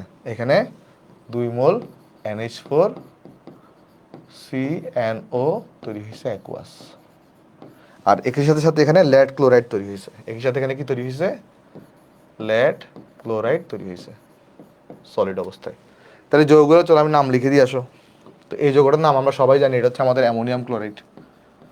এটা হচ্ছে আমাদের কি অ্যামোনিয়াম, অ্যামোনিয়াম ক্লোরাইড। এটা হচ্ছে আমাদের অ্যামোনিয়াম ক্লোরাইড। আর এটা কি, এটা হচ্ছে লেড সায়ানাইড, লেড সায়ানাইড। তাহলে আমাদের ফ্রেডরিক উইলার কি করছে, ফার্স্টে অ্যামোনিয়াম ক্লোরাইডকে লেড সায়ানাইডের সাথে বিক্রিয়া করাইছে, বিক্রিয়া করাই তিনি সেখানে অ্যামোনিয়াম সায়ানাইড উৎপন্ন করছেন। কি তৈরি করছেন, অ্যামোনিয়াম সায়ানাইড তৈরি করছেন, এবং অ্যামোনিয়াম সায়ানাইড একটা জলীয় দ্রবণ তৈরি হয়েছে। ঠিক আছে, আচ্ছা। তারপরে তিনি এরপর চিন্তা করছিলেন, আচ্ছা আমার কাছে যেখানে অ্যামোনিয়াম সায়ানাইডটা তৈরি হয়েছে, এই যে NH4 সিয়ানোটা তৈরি হয়েছে, এই যে কি তৈরি হয়েছে, NH4 সিয়ানোটা তৈরি হয়েছে, এটা অ্যাকুয়াস অবস্থায় আছে। তিনি মনে মনে চিন্তা করছিলেন, যদি এটাকে আমি বাষ্পীভূত করি, যদি এটাকে আমি কি করি, বাষ্পীভূত করি, যদি এটাকে আমি বাষ্পীভূত করি, তাহলে হয়তো কঠিন অ্যামোনিয়াম সায়ানাইড তৈরি হবে। তিনি মনে মনে চিন্তা করছিলেন এইটা। দেখেন, এই রিয়াকশনে কোনো সমস্যা নাই, এই যে অ্যামোনিয়াম ক্লোরাইড আর লেড সায়ানাইড বিক্রিয়া করে অ্যামোনিয়াম সায়ানাইড তৈরি হয়েছে, এই রিয়াকশনে কোনো সমস্যা নেই। বাট আমাদের ফ্রেডরিক উইলার কি চিন্তা করছিলেন, ওই যে অ্যামোনিয়াম সায়ানাইডটা তৈরি হয়েছে তাকে যদি আমি বাষ্পীভূত করি তাহলে কঠিন অ্যামোনিয়াম সায়ানাইড পাবেন বলে তিনি ধারণা করছিলেন। কিন্তু দেখা গেছে কঠিন অ্যামোনিয়াম সায়ানাইড তৈরি হওয়ার পরিবর্তে সেখানে ইউরিয়া তৈরি হয়ে গেছে। সেই জায়গায় কি তৈরি হয়ে গেছে, সেই জায়গায় ইউরিয়া তৈরি হয়ে গেছে। তিনি মনে করছিলেন কঠিন অ্যামোনিয়াম সায়ানাইড পাবেন, বাট কঠিন অ্যামোনিয়াম সায়ানাইড পাওয়ার পরিবর্তে, সাউন্ড শোনা যায় না, সাউন্ড শোনা যাচ্ছে না, না শোনা যাচ্ছে তো, শোনা যাচ্ছে, হ্যাঁ দেখো তো, তিনি কঠিন অ্যামোনিয়াম সায়ানাইড পাওয়ার পরিবর্তে কি পেয়ে গেছেন, ইউরিয়া পেয়ে গেছেন। আর ইউরিয়া হচ্ছে একটা জৈব যৌগ, ইউরিয়া হচ্ছে একটা জৈব যৌগ, বুঝতে পারছো, ইউরিয়া হচ্ছে একটা জৈব যৌগ। কারণ ইউরিয়াকে তুমি কার থেকে তৈরি করতে পারবা, হাইড্রোকার্বন থেকে তৈরি করতে পারবা। এটা হচ্ছে আমাদের ইউরিয়া, এটা হচ্ছে আমাদের ইউরিয়া। ইউরিয়া হচ্ছে একটা জৈব যৌগ। ঠিক আছে, কোত্থেকে পাইছি, এই অ্যামোনিয়াম সায়ানাইড থেকে পাইছি, আমরা এখানে অ্যামোনিয়াম সায়ানাইড থেকে পাইছি। দেখো এইটা হচ্ছে যে মেন কাহিনী। তাহলে আমি তোমাকে যদি সামারি করি, মানে এইভাবেই জৈব যৌগের প্রথম প্রথম যৌগটা উৎপন্ন হয়েছে। কীভাবে উৎপন্ন হয়েছে, তিনি ফার্স্ট ল্যাবরেটরিতে কী করছেন, তিনি ফার্স্ট ল্যাবরেটরিতে অ্যামোনিয়াম ক্লোরাইডকে নিয়েছিলেন এবং অ্যামোনিয়াম ক্লোরাইডের সাথে কাকে বিক্রিয়া করেছেন, লেড সায়ানাইডের বিক্রিয়া করেছেন। দেখছেন অ্যামোনিয়াম সায়ানাইড তৈরি হয়েছে। তারপর তিনি তিনি মনে করছিলেন ওই অ্যামোনিয়াম সায়ানাইড যেটা তৈরি হয়েছে সেটাকে যদি আমি বাষ্পীভূত করি তাহলে কঠিন অ্যামোনিয়াম সায়ানাইড পাবো, এটা তিনি ধারণা করছিলেন। বাট তিনি তার ধারণায় তিনি ভুল ছিলেন। আর সেই ভুলের মাসুল কি, সেই ভুলের মাসুল হচ্ছে দেখছেন অ্যাকচুয়ালি ইউরিয়া তৈরি হয়েছে। আর সেই ভুলের মাসুল আমরা এখন দিচ্ছি জৈব যৌগের পরে। ঠিক আছে, উনি যদি এই রিয়াকশন না করাইতেন তাইলে জৈব যৌগ আবিষ্কার হইতো না, আর জৈব যৌগ না পড়া লাগতো না। তো সেই ভুলের মাসুলটা আপনারা এখন দিচ্ছেন, যে উনি এই এক্সপেরিমেন্টটা ভুল করার কারণে এখানে ইউরিয়া তৈরি হয়ে গেছে। ঠিক আছে, দেখেন এই ইউরিয়া তৈরির গল্প বা জৈব যৌগের প্রথম বিক্রিয়ার গল্পটা সবাই বুঝতে পারছেন কিনা। এটা কিন্তু ইচ্ছা করে তিনি তৈরি করেন না, এটা আকস্মিকভাবে তৈরি হয়েছে। হ্যাঁ, এটা এত কষ্ট করে পড়া লাগতো না, এটা কিন্তু তিনি ইচ্ছা করে আবিষ্কার করেন নাই, এটা তিনি ইচ্ছা করে আবিষ্কার করেন নাই, এটা আকস্মিকভাবে আবিষ্কার হয়েছে। তাহলে বিক্রিয়া তো আমরা ক্লিয়ার। তাহলে বিক্রিয়া যদি ক্লিয়ার হয়, এখন এই কথাগুলোকে আপনি পড়ে দেখেন, কথাগুলোকে আপনি এখন ইজিলি বুঝতে পারবেন। এখানে কিছু জিনিস ইম্পর্টেন্ট, সেটা কী কী ইম্পর্টেন্ট আমি দাগাই দিচ্ছি। যেমন 1828 সালে, কয় সালে, 1828 সালে জার্মান বিজ্ঞানী ফ্রেডরিক উইলার আকস্মিকভাবে অজৈব অ্যামোনিয়াম সায়ানাইড থেকে আকস্মিকভাবে অজৈব অ্যামোনিয়াম সায়ানাইড থেকে জৈব যৌগ, অ্যামোনিয়াম সায়ানাইড থেকে জৈব যৌগ ইউরিয়া প্রস্তুত করে ফেলছেন। ঠিক আছে, এবং এই প্রস্তুত করার মাধ্যমে ওই যে আমাদের বার্জেলিয়াস একটা মন্তব্য করছিল পরীক্ষাগারে জৈব যৌগ তৈরি করা সম্ভব না, প্রাণশক্তি মতবাদ দিছিল, তার অসারতা প্রমাণ করছেন, সেটা যে ভুল সেটা প্রমাণ করছেন। তাহলে তিনি করছিলেন কি, ফ্রেডরিক উইলার পরীক্ষাগারে অজৈব অ্যামোনিয়াম ক্লোরাইড এবং লেড সায়ানাইড দ্রবণের বিক্রিয়ায় উৎপন্ন অ্যামোনিয়াম সায়ানাইড দ্রবণকে বাষ্পীভূত করে কঠিন অ্যামোনিয়াম সায়ানাইড তৈরি করতে গিয়ে কি তৈরি করতে চাইছিলেন, কঠিন অ্যামোনিয়াম সায়ানাইড তৈরি করতে চাইছিলেন। কি তৈরি করে ফেলছেন, আকস্মিকভাবে ইউরিয়া প্রস্তুত করে ফেলছেন। দেখো এই জিনিসটা এখানে বুঝতে পারছো কিনা, এই পয়েন্টগুলো ক্লিয়ার কিনা দেখো। দেখো এই পয়েন্টগুলো ক্লিয়ার কিনা, না বুঝলে আমাকে বলতে পারো এই পয়েন্টগুলো ক্লিয়ার কিনা দেখো। আশা করি ক্লিয়ার। তাহলে আমার কিছু পয়েন্ট এখানে লিখতে পারো তোমরা, সেটা কি, প্রথম আবিষ্কৃত জৈব যৌগ কোনটা, ল্যাবরেটরিতে আবিষ্কৃত প্রথম জৈব যৌগ, এগুলো একটু লিখে রাখিও, আমি তোমাকে বলতেছি, বা যখন তুমি পরবর্তী নোট করবো তখন লিখে রাখিও। সেটা হচ্ছে কি, ল্যাবরেটরিতে আবিষ্কৃত প্রথম জৈব যৌগ কোনটা? প্রথম জৈব যৌগ হচ্ছে ইউরিয়া। এটাকে কোত্থেকে তৈরি করা হয়েছে? অ্যামোনিয়াম সায়ানাইড থেকে তৈরি করা হয়েছে। এটা কোন ধরনের বিক্রিয়া? এটা কোন ধরনের বিক্রিয়া? খেয়াল করো তো, এখানে যে অ্যামোনিয়াম সায়ানাইড ছিল, নতুন করে এখানে কোনো মৌল এসে যুক্ত হয়েছে? না। আবার এখান থেকে কোনো মৌল বের হয়েছে? না। জাস্ট তোমার কি কাহিনী হয়েছে? হাইড্রোজেন দুইটা ডিস্ট্রিবিউশন হয়ে গেছে, আর কার্বন আর অক্সিজেনের মধ্যে বন্ড তৈরি হয়েছে। মানে এরা যা ছিল তাই পুনরায় পুনর্বিন্যাস ঘটে নতুনভাবে এখানে তুমি ইউরিয়া পাইছো। এখানে কিন্তু তুমি কোনো মৌলকে বেরও করো নাই, কোনো মৌলকে যুক্তও করো নাই। তাই এই ধরনের বিক্রিয়াকে বলা হয় পুনর্বিন্যাস বিক্রিয়া। তাহলে এই যে বিক্রিয়াটা তুমি দেখতেছো, এই যে তুমি জৈব যৌগের যে প্রথম বিক্রিয়াটা তুমি দেখতেছো, এটা হচ্ছে একটা কি ধরনের বিক্রিয়া? এটা হচ্ছে তোমার একটা পুনর্বিন্যাস বিক্রিয়া। এটা হচ্ছে তোমার একটা পুনর্বিন্যাস বিক্রিয়া। তাহলে জিজ্ঞেস করা হয় জৈব যৌগের প্রথম বিক্রিয়াটা কি ধরনের বিক্রিয়া? এটা হচ্ছে পুনর্বিন্যাস বিক্রিয়া। দেখো এতটুকু বোঝা গেছে কিনা। যদি বুঝে থাকো তাহলে আমাকে জানাতে পারো, জাস্ট ওয়াই ওয়াই লিখলেই হবে। কেন পুনর্বিন্যাস? কারণ এখানে দেখো পুনর্বিন্যাস কেন, এই যে এখানে NH4CNO ছিল, তাহলে জাস্ট রিঅ্যারেঞ্জ হয়েছে। কীভাবে রিঅ্যারেঞ্জ? 4টা হাইড্রোজেন এখানে ছিল, 2টা হাইড্রোজেন এখানে গেছে, 2টা হাইড্রোজেন এখানে গেছে, জাস্ট রিঅ্যারেঞ্জ হয়েছে। কোনো ধরনের নতুন কিছু বেরও হয় নাই, কোনো কিছু অ্যাডও হয় নাই। তাই এখানে এটাকে বলে থাকি পুনর্বিন্যাস বিক্রিয়া, বা তুমি ওই যে সমানুকরণ বিক্রিয়াও বলতে পারো।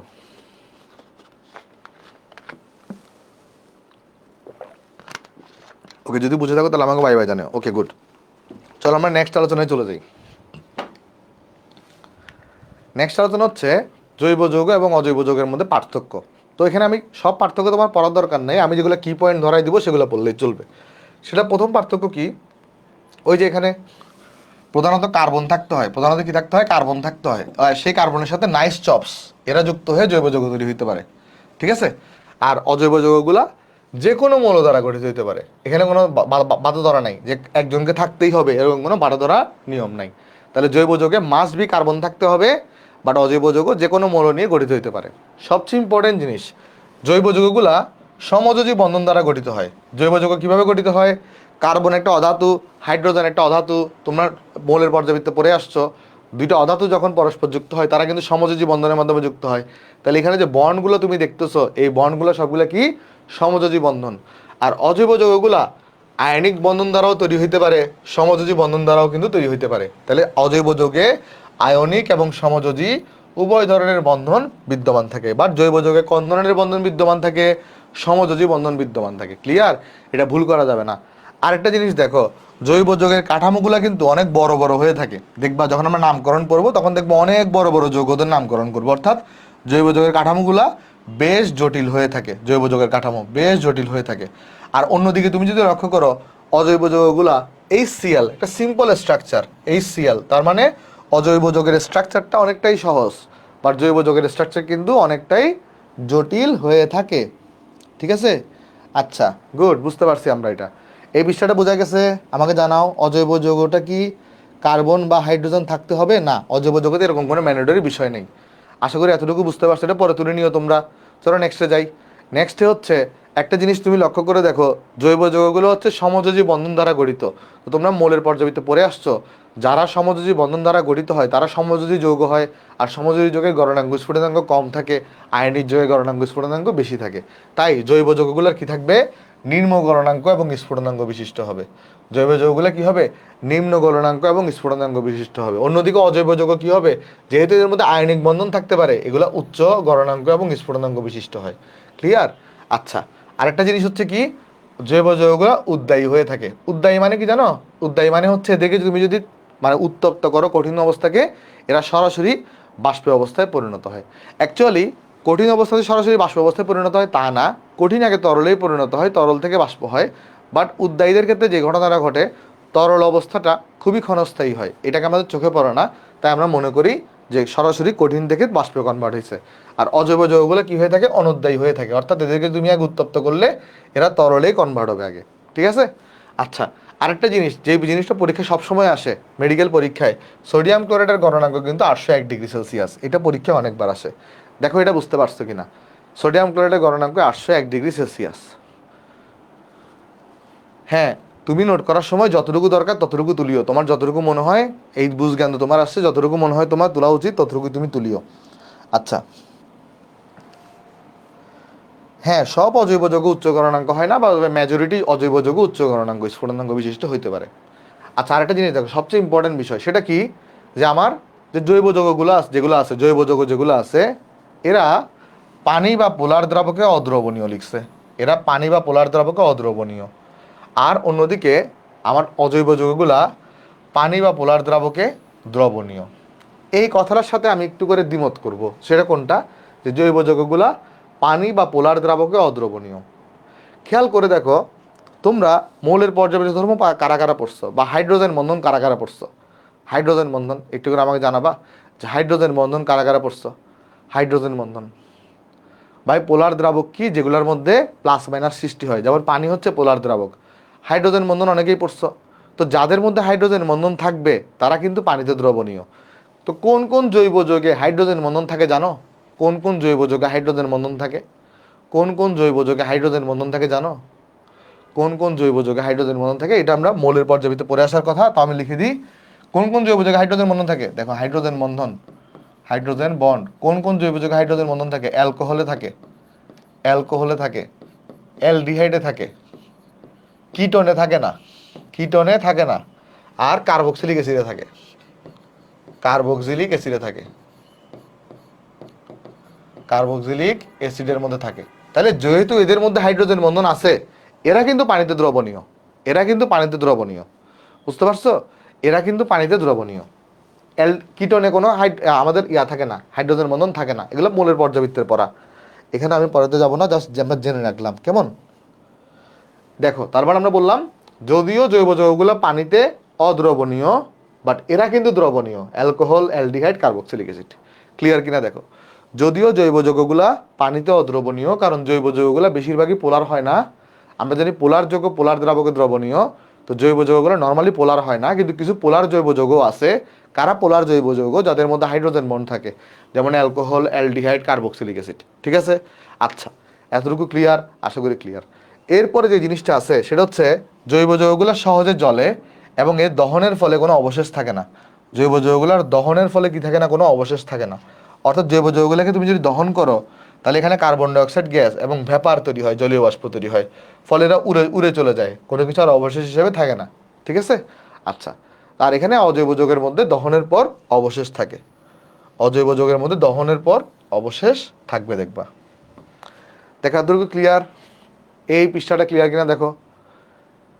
দহনের ব্যাপারটা একটু মুখস্থ রাখিও, যখন দহনের ব্যাপারটা এখন বুঝবা না তুমি, এটা রাসায়নিক পরিবর্তনের তাপ রসায়নের পড়া। এই ব্যাপারটা ক্লিয়ার কিনা দেখো, আশা করি ক্লিয়ার। যারা ফেসবুকে দেখতেছো ওরাও কিন্তু একটু কমেন্ট টমেন্ট করিও, তাহলে আমরা বুঝবো যে তোমরাও ইন্টারেস্টেড এবং তোমরাও বুঝতেছো পড়াগুলো। চলো আমরা তাহলে নেক্সটে চলে যাবো। আমাদের এখানে কিন্তু জৈব এবং অজৈব যৌগের পার্থক্য আমরা দেখে ফেলছি। নেক্সট হচ্ছে আমাদের জৈব যৌগের সংখ্যাধিক্যের কারণ। একটা তুমি যদি লক্ষ্য করে দেখো যে আমাদের জৈব যৌগের সংখ্যা কয়টা, আমাদের জৈব যৌগ এর সংখ্যা কয়টা? জৈব যৌগ, জৈব যৌগের সংখ্যা হচ্ছে অ্যারাউন্ড ৮০ লাখ, অ্যারাউন্ড ৮০ লক্ষ। আর অন্যদিকে আমাদের অজৈব যৌগের সংখ্যা কয়টা? অজৈব যৌগ, অজৈব যৌগের সংখ্যা হচ্ছে নিয়ার অ্যাবাউট তোমার ২ লক্ষ বা ১ লক্ষ। কোনো কোনো জায়গায় ২ লক্ষ বলা, কোনো কোনো জায়গায় ১ লক্ষ বলা। তাহলে জৈব যৌগের সংখ্যা হচ্ছে ৮০ লক্ষ আর অজৈব যৌগের সংখ্যা হচ্ছে ১ লাখ বা ২ লাখ। তাহলে খেয়াল করে দেখো, এখানে একটা বিশাল একটা বৈষম্য আছে না? মানে এটা তো অনেক বেশি আর এটা অনেক কম। তো আমরা এখন জানার চেষ্টা করবো এটাই, যে জৈব যৌগের সংখ্যা এত বেশি কেন।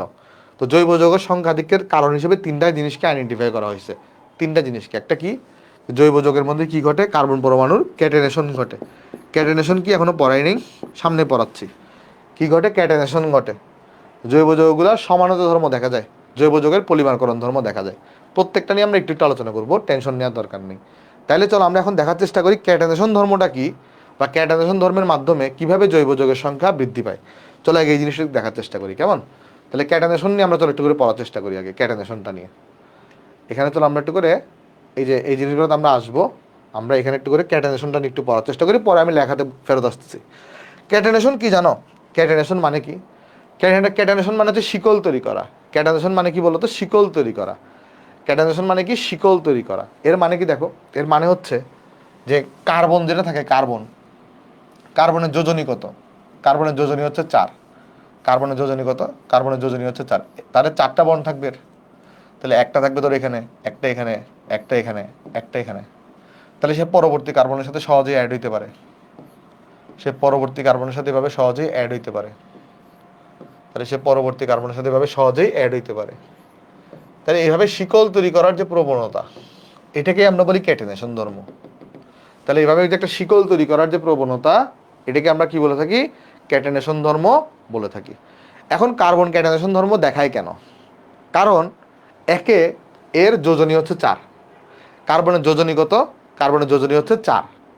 আরেকটা জিনিস হচ্ছে কার্বনের আকার কিন্তু ছোট। কার্বনের আকার কিন্তু কি থাকে? ছোট থাকে। আর কার্বনের আকার ছোট থাকার কারণে কার্বনের নিউক্লিয়াস থেকে তার বহিস্থ স্তরের দূরত্বটা কম, যেহেতু কার্বনের আকার ছোট। ফলে সহজেই কিন্তু বন্ধনে অন্য একটা যৌগের সাথে অংশগ্রহণ করতে পারে। ঠিক আছে? আর আরেকটা জিনিস হচ্ছে কার্বনের যে বন্ধন শক্তি, তার মান অনেক উচ্চ থাকে, 347 কিলোজুল পার মোলের মতো থাকে। এই বন্ধন শক্তি উচ্চ থাকার মানে কি? এরা সহজে বন্ধন গঠন করতে চায়, আর এদের বন্ধনটা অনেক স্টেবল হয়। তাহলে কার্বনের ক্যাটাইনেশন ধর্ম দেখানোর পিছনে 3টা কারণকে আমি দায়ী করতে পারি। কার্বনের ক্যাটাইনেশন ধর্ম প্রদর্শনের কারণ হিসেবে আমরা 3টা কারণকে দায়ী করতে পারি। কি কি কারণকে দায়ী করতে পারি চলো দেখার চেষ্টা করি। আসো, কি কি কারণকে আমরা দায়ী করতে পারি? আমরা এখানে বলতে পারি 1 নম্বর কারণ হতে পারে তার যে যোজনী আছে, কার্বনের যে যোজনী আছে, সেই যোজনীটা হচ্ছে তোমার 4। তারপরে এর যে আকার আছে, সে আকারটা ছোট। আকার ছোট হওয়ার কারণে সে সহজেই যুক্ত হইতে পারে। আর আরেকটা জিনিস হচ্ছে কার্বন যে বন্ধন শক্তি, কার্বন সে বন্ধন শক্তি, এর মান উচ্চ। বন্ধন শক্তির মান যেটা আছে, সেই মানটা উচ্চ। এই 3টা কারণের জন্য আমার কার্বনটা সর্বোচ্চ পরিমাণের ক্যাটাইনেশন প্রদর্শন করে। আরেকটা জিনিস দেখো, ধরো এই ক্যাটাইনেশনের কারণে কেন জৈব যৌগের সংখ্যা বৃদ্ধি পাচ্ছে? কারণ 2 কার্বন মিলে তুমি একটা যৌগ তৈরি করতে পারো, 3 কার্বন মিলে জৈব তৈরি করতে পারো, 4 কার্বন মিলে তুমি যৌগ তৈরি করতে পারো। মানে শিকলকে বাড়ানোর মাধ্যমে তুমি ইন্ডিভিজুয়াল যৌগ পাচ্ছ। যেমন 2 কার্বনের অ্যালকেন হলে সেটাকে আমরা ইথেন বলি, 3 কার্বনের অ্যালকেন হলে সেটাকে আমরা প্রোপেন বলি, 4 কার্বনের অ্যালকেন হলে সেটাকে আমরা বিউটেন বলি।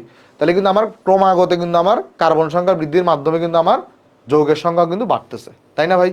এটা হচ্ছে আমার একটা কার্বনের ক্যাটাইনেশনের কারণে যৌগের সংখ্যা বৃদ্ধি পাওয়ার কারণ। আচ্ছা ভাই, ক্যাটাইনেশন কি কার্বন ছাড়া অন্য কেউ দেখায় না? দেখায়। কে কে দেখায় বলো তো একটু করে।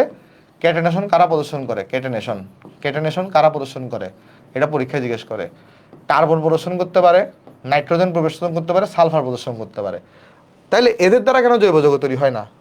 শুধুমাত্র কার্বন দ্বারা কেন তৈরি হয়? কারণ কার্বনের ক্যাটাইনেশনের পরিমাণ সর্বোচ্চ। কার্বনের ক্যাটাইনেশনের পরিমাণ সর্বোচ্চ কারণ কার্বনের এই বৈশিষ্ট্যগুলো আছে।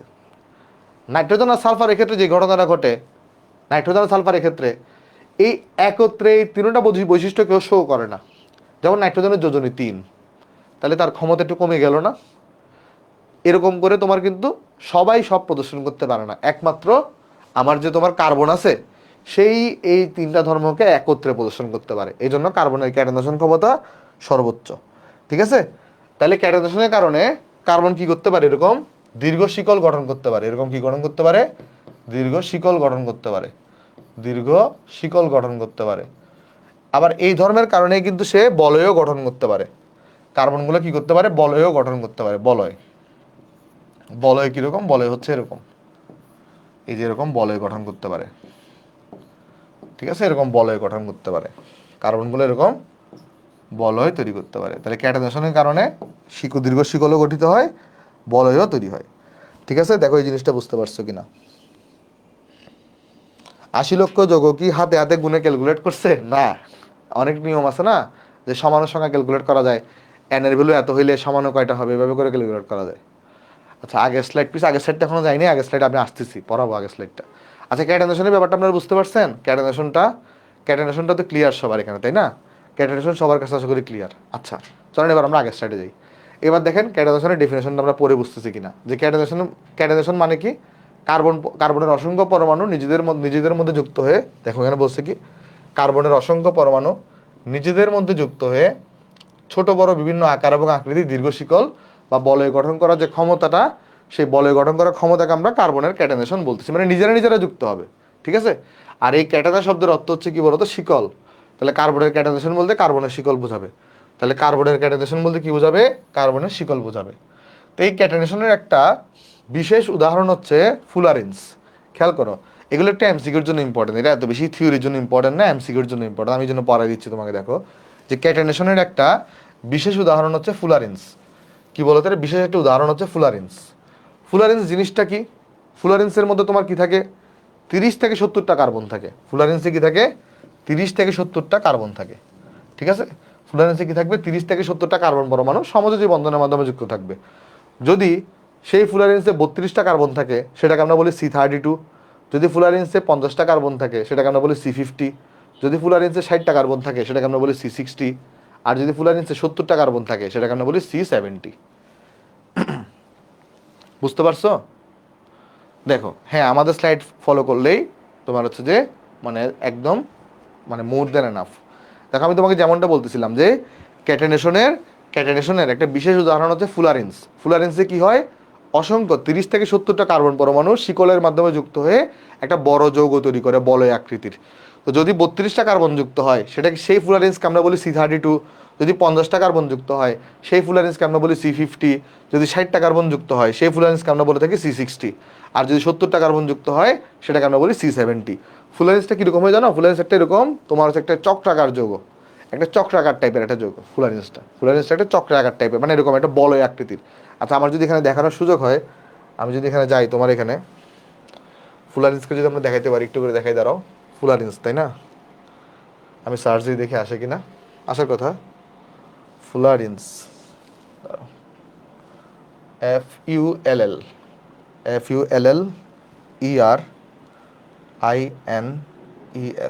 FULLINES, fullerene structure. এই যে দেখো, ফুলারিনের স্ট্রাকচার যদি তুমি দেখো, এখানে ইমেজ যদি আমরা যাই, এই দেখো এরকম বলয় আকৃতির যৌগ। তুমি যদি ভালো করে লক্ষ্য করো, এখানে সবচেয়ে বেশি মানে সুন্দর, এটা দিয়ে দেখাতে পারি, ঠিক আছে। এটা হচ্ছে ফুলারিনের একটা স্ট্রাকচার, ওকে। বা আমরা যদি একটা কাজ করি, এটাকেও যদি দেখাই, কোনটা বেশি সুন্দর আসে, ওকে, এটাও হয়। তাহলে এখানে আমি একটা কাজ করি, এটাকে স্ক্রিনশট নিয়ে, তাহলে চলো এখানে নিয়ে যাই, আসো। একটা সেকেন্ড, এই পিসটায় ফুলারেন্সকে রাখি, ঠিক আছে। এই পিসটায় আমরা ফুলারেন্সটাকে রাখি, ওকে। সো এখান থেকে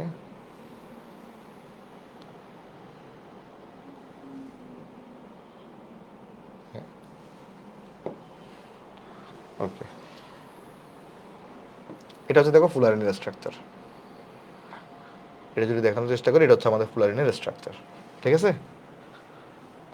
ওকে, চলো আমি তোমাকে দেখাই দিয়ে আসো। হ্যাঁ, যেমনটা বলতেছিলাম, আমরা এখানে দেখো, যদি তোমার এগুলো তো বুঝতে পারছো সবাই, 32, 50, 60, 70, ক্লিয়ার? আচ্ছা, এই যে সবগুলো ফুলারিন্সের মধ্যে একটা বিশেষ ফুলারিন্স হচ্ছে এই C60টা। সবগুলো ফুলারিন্সের মধ্যে একটা বিশেষ এই যে ফুলারিনটা আছে, সেটা কোনটা? C60টা, ঠিক আছে। C60র নামকরণ কে করছেন? বিখ্যাত স্থপতি বুকমিনিস্টার ফুলার। এই C60 যে ফুলারিন্সটা, তার নামকরণ করছে কে? এই যে আমাদের বিখ্যাত স্থপতি বুকমিনিস্টার ফুলার। তিনি বলছেন এটার আকৃতি কীরকম হবে, ভূগোলক আকৃতির গম্বুজ হবে। এবং এই C60কে আমি এখানে দেখানোর চেষ্টা করছি। এটা হচ্ছে আমাদের C60। এটা হচ্ছে, এই ফিগারটা কার ফিগার? এই ফিগারটা হচ্ছে C60। এখানে 60টা কার্বন পরমাণু থাকে। এখানে কি থাকে তোমার? এই যে দেখো, একটা কার্বন পরমাণু, দুইটা কার্বন পরমাণু, এরকম করে 60টা কার্বন পরমাণু থাকবে, বুঝছো? এখানে কি থাকবে? 60টা, সবগুলো কার্বন পরমাণু, এগুলো সবগুলো কার্বন পরমাণু। এবং দেখো, এরা মিলিত হয়ে একটা গম্বুজ আকৃতির তোমার শেপ তৈরি করছে। আচ্ছা, তাহলে C60টা একটা বিশেষ হচ্ছে আমাদের একটা, তোমার কি বলতো, এখানে এই যে আমাদের বিশেষ ধরনের একটা ফুলারিন। এটার কিছু বৈশিষ্ট্য আছে। বৈশিষ্ট্যগুলো কি? এখানে যে কার্বন থাকবে, এখানে যে কার্বনটা আছে, তার সংকরায়ন হয়ে থাকে sp2। তার সংকরায়ন হয়ে থাকে কত? sp2। সংকরায়ন তোমরা মৌলের পর্যাবৃত্ত পড়ে আসছো। তার সংকরায়ন কত হয়ে থাকে? sp2 হয়ে থাকে। এটার আণবিক ভর কত হয়ে থাকে? এটার আণবিক ভর হয়ে থাকে 720। এই বুকমিনস্টার ফুলারের বা C60 অপর নাম হচ্ছে কি, C60কে আমরা কি বলে থাকি, C60কে আমরা বলে থাকি বুকমিনস্টার ফুলারিন বা বাকিবল বলা হয়। একটু করে এখানে একটু করে আমি ঠিক করে দিই, এই জিনিসটা জিরোটা উপরে উঠে গেছে, এটা 60 হবে, এই জিরোটাকে নিচে নামাই দিয়ে আসো, এটা C60 হবে, কেমন, এটা হবে তোমার C60, এটা হবে তোমার C60। তাহলে এই C60কে আমরা কি বলে থাকি, বুকমিনস্টার ফুলার বা ফুলারিন বলে থাকি বা বাকিবল বলে থাকি এটাকে আমরা। আর এখানে এটা আকৃতি দেখো ফুটবলের মতো। দেখো এটা আমাদের বুকমিনস্টার ফুলারিন হিসাবে বুঝতে পারছো কিনা। ভাইয়া সমানতাতে প্রবলেম, সমানতাতে কোনো প্রবলেম থাকবে না, দেখবে আমি সব ক্লিয়ার করে দিব। দেখো ভাই বুকমিনস্টার ফুলার পর্যন্ত বোঝা গেছে কিনা, ক্যাটেনেশনটা তোমরা বুঝতে পারছো কিনা, যারা ফেসবুকে দেখতেছো তারাও একটু জানাও আমাকে যে এই জিনিসটা সবাই এখানে বুঝতে পারছে। হ্যাঁ, করোনা ভাইরাসের মতো। ওকে, হ্যাঁ। ইঞ্জিনিয়ারিংয়ের জন্য কোন বই পড়বেন? হাজারি স্যারের বই। আমি বলবো 3টা বই পড়া উচিত। আমি পড়াই 3টা বইয়ের ম্যাথ আমরা সলভ করাই, হাজারি স্যারের বই, গুহ স্যারের বই, কবির স্যারের বই। ঠিক আছে, চলো আমরা নেক্সটে চলে যাই আসো। তো তাহলে প্রথম কারণটা আমাদের ক্লিয়ার, যে আমরা বলতেছিলাম যে আমাদের জৈব যৌগের সংখ্যাধিকের কারণ কোনটা কোনটা, জৈব যৌগের ক্যাটানেশন, সমানতা ধর্ম, আর হচ্ছে জৈব যৌগের পরিমাণকরণ ধর্ম। তাহলে আমাদের ক্যাটানেশনটা শেষ। এখন আমরা যদি আলোচনা করতে চাই সমানতা ধর্ম। সমানতা ধর্ম বলতে আমরা কি বুঝি? সমানতা বলতে আমরা বুঝে থাকি হচ্ছে তোমার এরকম, দেখো যে তুমি চিন্তা করো যদি আমি ইথানলকে নিই, চিন্তা করো আমরা যদি এখানে ইথানলকে নিই, ধরো আমি যদি এখানে ইথানলকে নিলাম, ইথানল, ইথানলের স্ট্রাকচার কীরকম হয়, CH3, তারপরে তোমার হচ্ছে CH2, তারপরে তোমার এখানে OH হয়ে থাকে ইথানলটা। আর আরেকটা যৌগ আছে যার নাম হচ্ছে আমাদের ডাইমিথাইল ইথার। সমানতা কি জিনিস আমি বুঝাচ্ছি, দেখো আরেকটা যৌগ আছে যার নাম হচ্ছে আমাদের ডাইমিথাইল ইথার। তাহলে তুমি লক্ষ্য করে দেখো ডাইমিথাইল ইথার কীরকম হবে, এই CH3 থাকবে, অক্সিজেন থাকবে, CH3 থাকবে, ঠিক আছে। আচ্ছা, এখন এগুলো হচ্ছে তাদের গাঠনিক সংকেত, এগুলো হচ্ছে তাদের কি, এগুলো হচ্ছে তাদের গাঠনিক সংকেত, গঠনগত সংকেত। গঠনগত সংকেতকে আমরা গাঠনিক সংকেত বলি, গঠনগত সংকেতকে আমরা গাঠনিক সংকেত বলে থাকি, ঠিক আছে। এটা হচ্ছে তাদের গাঠনিক সংকেত। আর তাদের আণবিক সংকেতটা কীরকম হবে যদি আমরা দেখতে চাই, তাদের আণবিক সংকেত, আণবিক সংকেত মানে কয় কার্বন দিয়ে গঠিত, কয় হাইড্রোজেন দিয়ে গঠিত, কয় অক্সিজেন দিয়ে গঠিত, এগুলা। তাদের আণবিক সংকেতটা কীরকম হবে দেখো, তাদের আণবিক সংকেত হবে, তুমি যদি হিসাব করো এখানে কার্বন আছে 2টা, হাইড্রোজেন আছে 6টা, অক্সিজেন আছে 1টা। এখানে যদি হিসাব করো কার্বন আছে 2টা, হাইড্রোজেন আছে 6টা, অক্সিজেন আছে 1টা। তার মানে খেয়াল করে দেখো এর এখানে আণবিক সংকেত যা, এরও আণবিক সংকেত তাই, বাট এদের গাঠনিক সংকেতটা ভিন্ন। এই ধরনের স্ট্রাকচারকে আমরা কি বলে থাকি, পরস্পরের সমাণু বলি। এই ধরনের স্ট্রাকচারকে আমরা কি বলি, এই ধরনের স্ট্রাকচারকে আমরা পরস্পরের সমাণু বলে থাকি। এই ধরনের স্ট্রাকচারকে আমরা পরস্পরের কি বলে থাকি, সমাণু। এদেরকে আমরা পরস্পরের সমাণু বলি। তো এই সমানতার ফলে যৌগের সংখ্যা বৃদ্ধি পাচ্ছে কিভাবে, এই যে দেখো স্ট্রাকচারে যৌগ একটাই, C2H6O, যৌগ একটাই, বাট একটা সংকেত থেকে আমি কয়টা যৌগ তৈরি করতে পারতেছি, মাল্টিপল যৌগ। একটা সংকেত থেকে আমি মাল্টিপল যৌগ তৈরি করতে পারতেছি, এই যে CH3, CH2OH। এই সুবিধা তোমাকে অন্য কোথায় কে দিবে, যে এক সংকেত এখান থেকে তুমি 2 যৌগ তৈরি করো, এই সুবিধা তো তুমি অজৈব যৌগে পাবা না। HCl এর কি তুমি 2টা সংকেত বানাতে পারবা, HCl এর কি তুমি 2টা সংকেত বানাতে পারবা, পারবা না। HCl এর কিন্তু 2টা সংকেত তুমি বানাতে পারবা না, বাট এইটার কিন্তু দেখো একটা সংকেত, এটা একটা যৌগ, এটা একটা যৌগ, সংকেতে কি আর 2টা ভিন্ন ভিন্ন যৌগ। তাহলে একটা জিনিস থেকে তুমি 2টা জিনিস তৈরি করতে পারতেছো, তাহলে তোমার যৌগের সংখ্যা বেড়ে গেল না, তাহলে কিন্তু যৌগের সংখ্যা বেড়ে গেছে, ঠিক আছে। এই সমানতার ফলে কিন্তু যৌগের সংখ্যা বেড়ে যায়। তো তুমি HCl কে নিয়ে, HCl এর কি তুমি মাল্টিপল সংকেত তৈরি করতে পারবা, HCl তো একটাই HCl, বাট এর একটা সংকেত দিয়ে মাল্টিপল যৌগ তৈরি করা যায়, ঠিক আছে। আচ্ছা, আশা করি সবাই জিনিসটা আমরা এখানে বুঝতে পারছি। ভাইয়া অজৈব যৌগের সমাণু হয় না, না অজৈব যৌগে তো সমাণু হবে না ভাই। সমাণু তো তোমার, সমাণু মানে কি, সমাণু মানে হচ্ছে স্ট্রাকচার আণবিক সংকেত দেখি, গাঠনিক সংকেত ভিন্ন। ওকে, তাহলে আমরা সমাণু নিয়ে ডিটেলস আলোচনা করবো, সমাণু নিয়ে আমাদের লেকচারে থাকবে 2-3টা, বাট আমরা এখন এখানে জাস্ট স্কিপ করে যাচ্ছি, জাস্ট 9-10 এর আলোচনা এখানে করলাম। তাহলে আমরা এটা দেখানোর চেষ্টা করছি যে সমাণুর মাধ্যমে যে তোমার এখানে জৈব যৌগ তোমার এখানে তৈরি মানে সংখ্যা বৃদ্ধি পায়, সেটা দেখানোর চেষ্টা করছি। এরপরে আরেকটা কারণ আছে, পলিমারকরণ। পলিমারকরণ বিক্রিয়া মানে তুমি কি বুঝো, পলিমারকরণ, পলিমারকরণে যে ঘটনাটা ঘটে, এখানে কিছু ছোট ছোট যৌগ থাকে, এখানে কিছু কি থাকে বলো তো, ছোট ছোট যৌগ থাকে, এখানে কিছু তোমার ছোট ছোট যৌগ থাকবে পলিমারকরণে। পলিমারকরণে কিছু ছোট ছোট যৌগ থাকবে, পলিমারকরণে কিছু ছোট ছোট যৌগ থাকবে। এই ছোট ছোট যৌগগুলা, এই ছোট ছোট যৌগগুলা মিলিত হয়ে এই ছোট ছোট যৌগগুলো মিলিত হয়ে কি তৈরি করবে? একটা বড় যৌগ তৈরি করবে। এই ছোট ছোট যৌগগুলা মিলিত হয়ে কি তৈরি করে? একটা বড় যৌগ তৈরি করে। এই ছোট ছোট যৌগগুলা মিলিত হয়ে একটা বড় যৌগ তৈরি করে। ঠিক আছে? আচ্ছা, একটা কাজ করি, ডালি এটাকে একটু মুছে দিই। এই ছোট ছোট যৌগগুলা মিলিত হয়ে তোমার এখানে একটা বড় একটা যৌগ তৈরি করবে। এই ছোট ছোট যৌগগুলো এখানে কি করলো তাহলে? মিলিত হইলো, মিলিত হয়ে এখানে তোমার কি তৈরি করলো? এটা বড় যৌগ তৈরি করবে। এই জায়গায় বড় যৌগ তৈরি করবে। তো ছোট যৌগগুলোকে আমরা কি বলি? ছোট যৌগগুলোকে আমরা বলি মনোমার। ছোট যৌগগুলোকে আমরা বলি মনোমার। আর বড় যৌগটাকে আমরা কি বলি? বড় যৌগটাকে আমরা বলি পলিমার। বড় যৌগকে আমরা বলি পলিমার। তাহলে জৈব যৌগের ক্ষেত্রে যেটা ঘটনাটা ঘটে, ছোট যৌগগুলো তৈরি হয়ে ছোট যৌগগুলো যুক্ত হয়ে বড় যৌগে পরিণত হয়। বড় যৌগটাকে আমরা বলি পলিমার, আর ছোট যৌগগুলোকে আমরা কি বলি? মনোমার বলে থাকি। ঠিক আছে? এখন তুমি প্রশ্ন করতে পারো, তাহলে এই পলিমার তৈরি হওয়ার মাধ্যমে কিভাবে যৌগের সংখ্যা বৃদ্ধি পাইল? কারণ দেখো কিভাবে বৃদ্ধি পেল।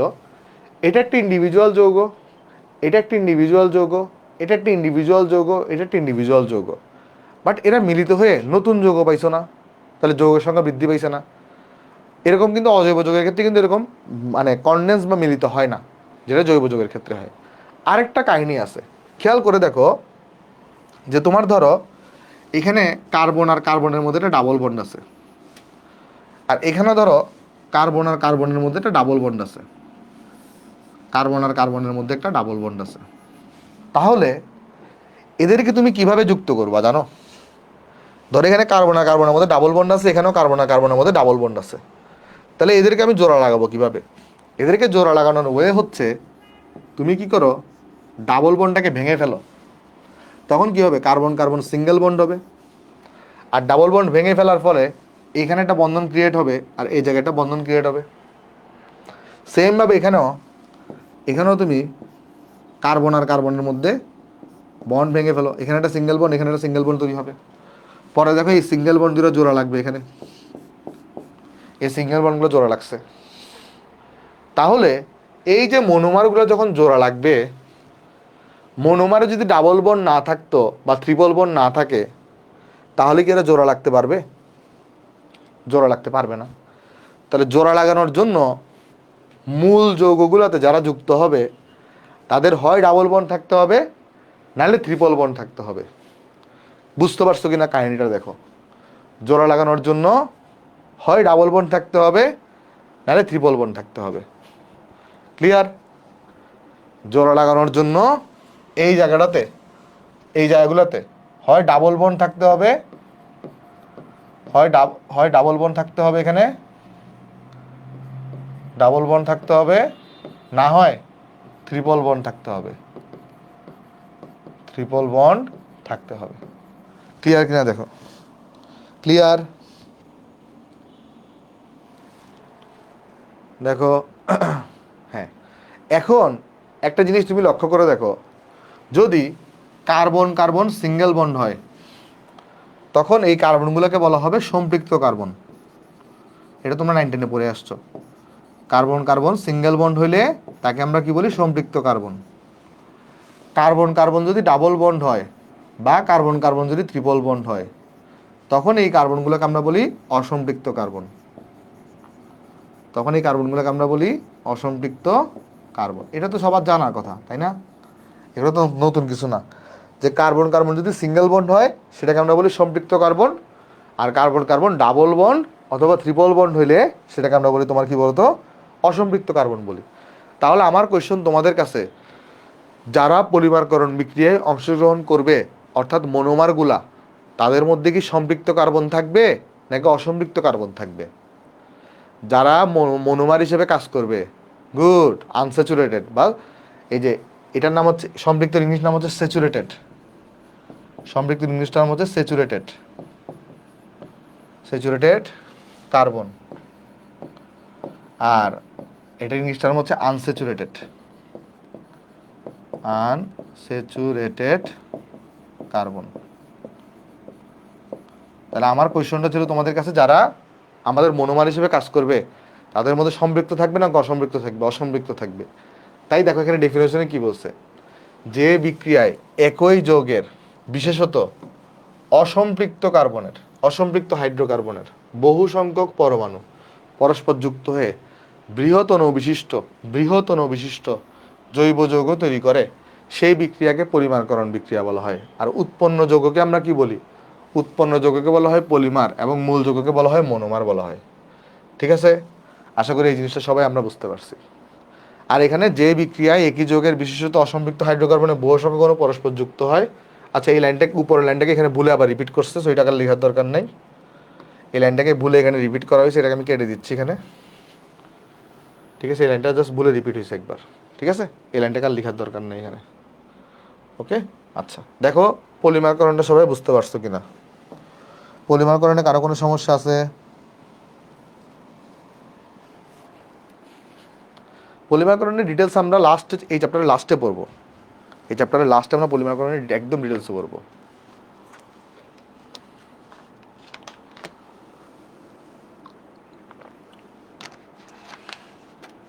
হ্যাঁ, তাহলে আমরা চলো নেক্সটে চলে যাই। আসো, আমাদের নেক্সট আলোচনা হচ্ছে জৈব যৌগের শ্রেণী বিভাগ নিয়ে।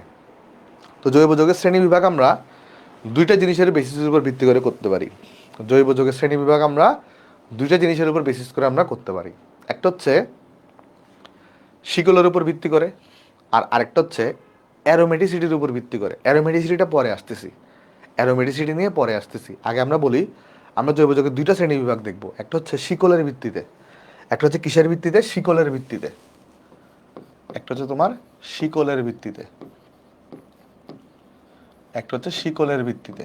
আমরা জৈব যৌগকে দুই ভাগে ভাগ করতে পারি, একটা হচ্ছে শিকলের ভিত্তিতে, একটা হচ্ছে আমাদের অ্যারোমেটিসিটির উপর ভিত্তি করে। অ্যারোমেটিসিটি জিনিসটা কি সামনে পড়াবো, এখন টেনশন নিও না।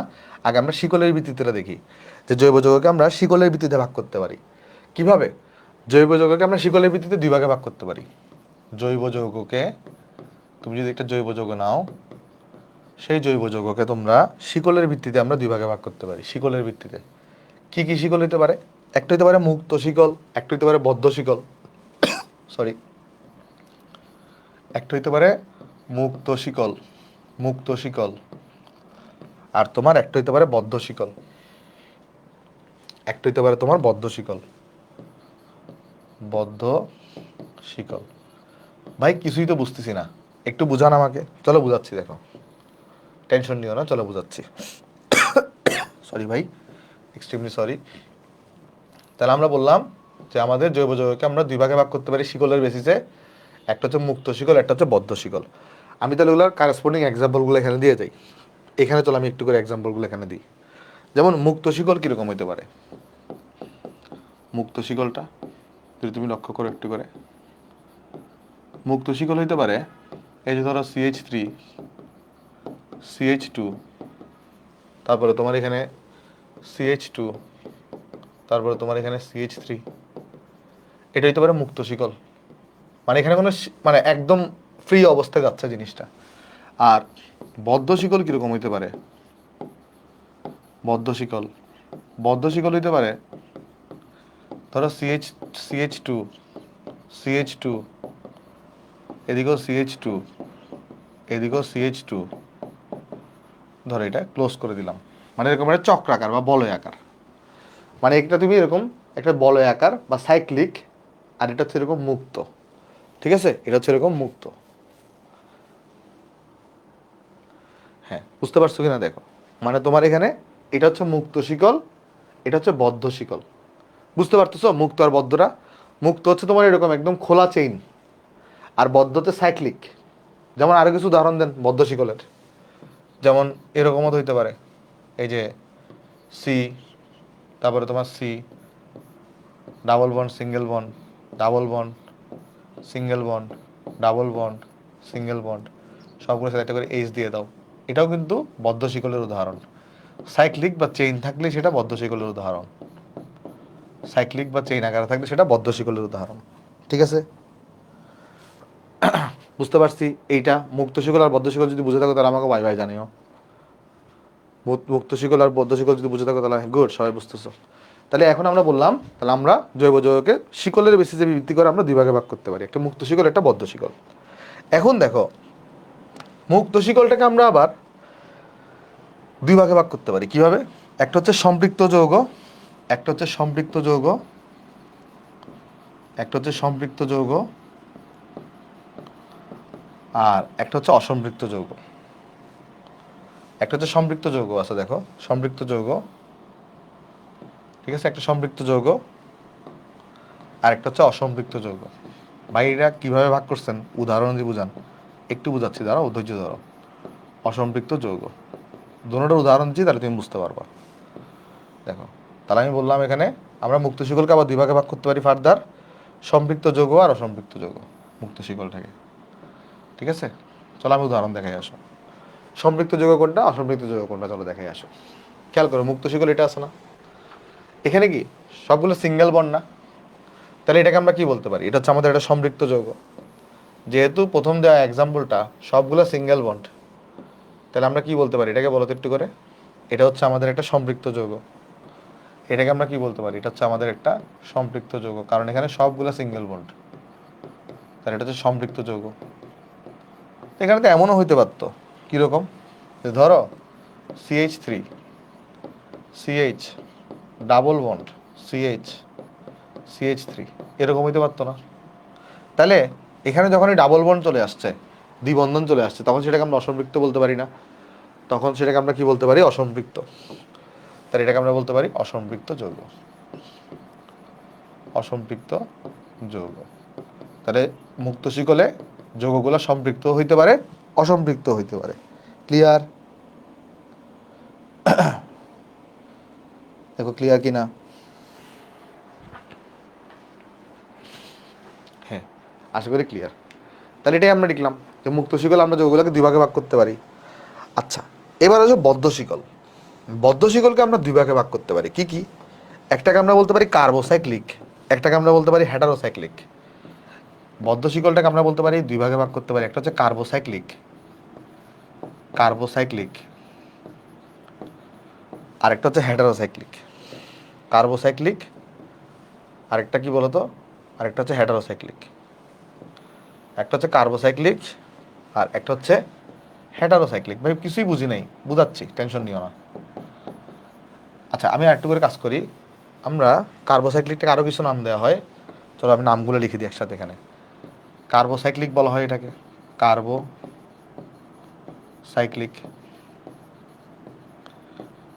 বা এটাকে আসলে হোমোসাইক্লিকও বলা হয়, হোমোসাইক্লিক, বা এটাকে আসলে সুষম চাকরিকও বলা হয়। এটাকে কি বলা হয়? সুষম চাকরিক, এই নামেও ডাকা হয়। তো কোয়েশ্চেন হচ্ছে ভাই জিনিসটা কি, এটা দেখান একটু করে। আর আরেকটা যেটা আছে সেটাকে আমরা বলে থাকি হেটারোসাইক্লিক, আর এটাকে আমরা কি বলে থাকি? হেটারোসাইক্লিক, হেটারোসাইক্লিক, বা এটাকে আসলে বিষম চাকরিকও বলা হয়। এটাকে কি বলা হয়?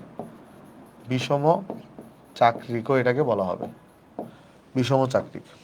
তাহলে হোমোসাইক্লিক জিনিসটা কি আর হেটারোসাইক্লিক জিনিসটা কি, এটা দেখানোই হচ্ছে আমাদের এখন উদ্দেশ্য। এটা একটা হইতে পারে, আবার এটা একটা হইতে পারে। তো চলো তোমাকে দেখাই আসো, আগে লিখে একটু এটা জিনিসটা একটু লক্ষ্য করে আসো, তারপর আমি তোমাকে দেখাই দিচ্ছি জিনিসটা। ওই দাঁড়াও মশা, দেখো চলো এই জিনিসটা আমি তোমাকে কি বুঝাই বলি। দেখো খেয়াল করো, এখানের মধ্যে যে সাইকেলটা তৈরি হয়েছে, সে সাইকেল এখানে এটা একটা কার্বন, এটাও একটা কার্বন, এটাও একটা কার্বন, এটাও একটা কার্বন, তাহলে এই সাইকেলটা কার্বন দিয়ে না? তো কার্বন দিয়ে যদি কোনো সাইকেল তৈরি হয় সেটাকে আমরা কার্বোসাইক্লিকও বলে থাকি, হোমোসাইক্লিকও বলে থাকি, বা সুষম চাকরিকও বলে থাকি। এই সাইকেলটাও দেখো কার্বন দিয়ে তৈরি, সাইকেলটা সব এখানে carbon carbon carbon carbon carbon, তাহলে এগুলোকে আমরা বলবো হোমোসাইক্লিক।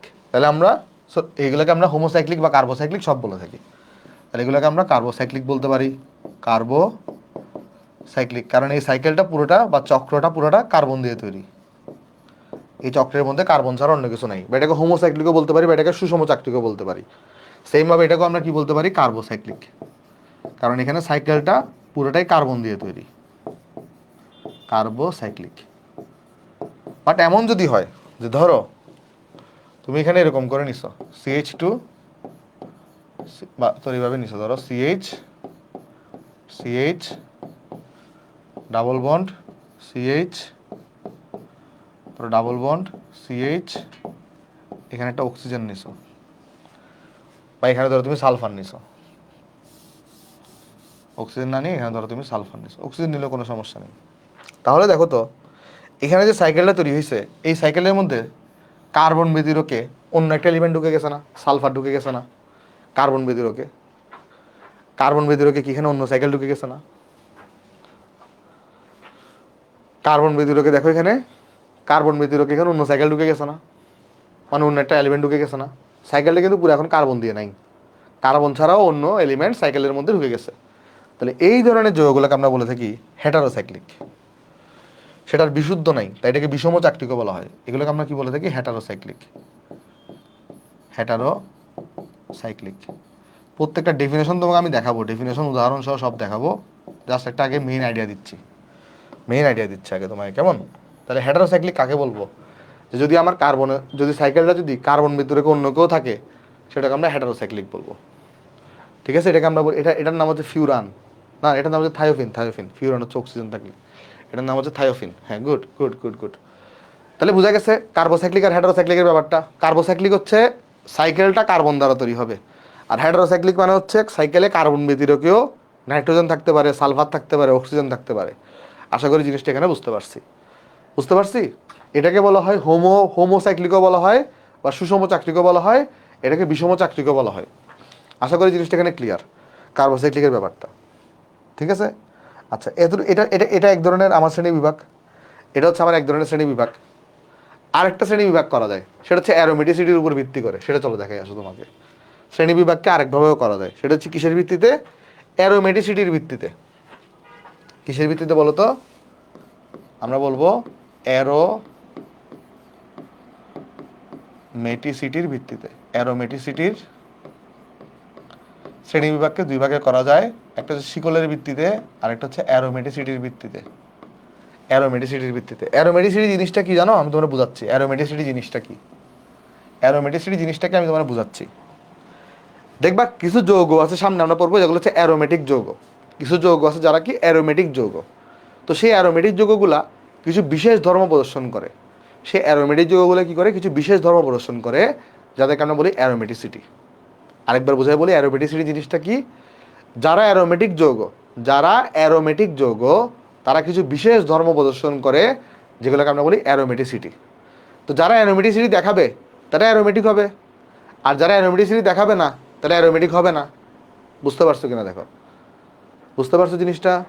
ধর্মগুলো কি? ধর্মগুলো হচ্ছে অ্যারোমেটিক যৌগ যারা, তারা হাকেল তত্ত্ব প্রদর্শন করে, বা হাকেল নিয়ম মেনে চলে। হাকেল নিয়ম কি সামনে আমরা আলোচনা করবো, এই জন্য আমি তোমাকে প্রথমে ধর্মগুলো কি বলি নেই।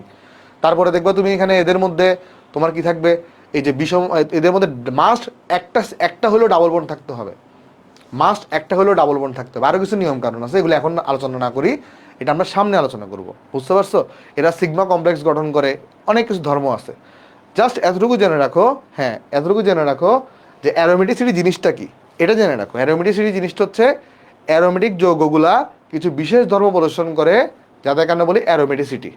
তো যারা অ্যারোমেটিসিটি দেখাবে তারা অ্যারোমেটিক যৌগ হবে, আর যারা অ্যারোমেটিসিটি দেখাবে না তারা কী হবে বলো তো? অ্যারোমেটিক যৌগ হবে না, তারা এলিফেটিক যৌগ হবে। তারা কি যৌগ হবে? তারা এলিফেটিক যৌগ হবে। যারা অ্যারোমেটিক ধর্ম দেখাবে না তারা এলিফেটিক যৌগ হবে। তাহলে যেই যৌগটা অ্যারোমেটিক না সেটা এলিফেটিক, সেটা এলিফেটিক। ঠিক আছে? ক্লিয়ার? ক্লিয়ার? হ্যাঁ, দেখো জিনিসটা এখানে বুঝতে পারছো কিনা।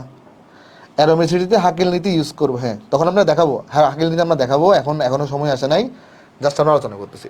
তাহলে আমি তোমাকে কি বললাম, যে সকল জৈব যৌগ অ্যারোমেটিসিটি দেখাবে তারা অ্যারোমেটিক যৌগ, আর যে সকল জৈব যৌগ অ্যারোমেটিসিটি দেখাবে না তারা এলিফেটিক যৌগ।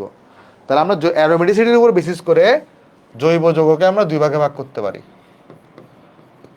জৈব যৌগ যেগুলো আছে সেগুলোকে আমরা দুই ভাগে ভাগ করতে পারি। জৈব যৌগকে আমরা দুই ভাগে ভাগ করতে পারি। কি কি ভাগ? একটা হতে পারে যারা অ্যারোমেটিসিটি দেখাবে তারা হচ্ছে অ্যারোমেটিক যৌগ, তারা হচ্ছে অ্যারোমেটিক যৌগ। যারা অ্যারোমেটিসিটি দেখাবে তারা হচ্ছে অ্যারোমেটিক যৌগ, তারা অ্যারোমেটিক যৌগ।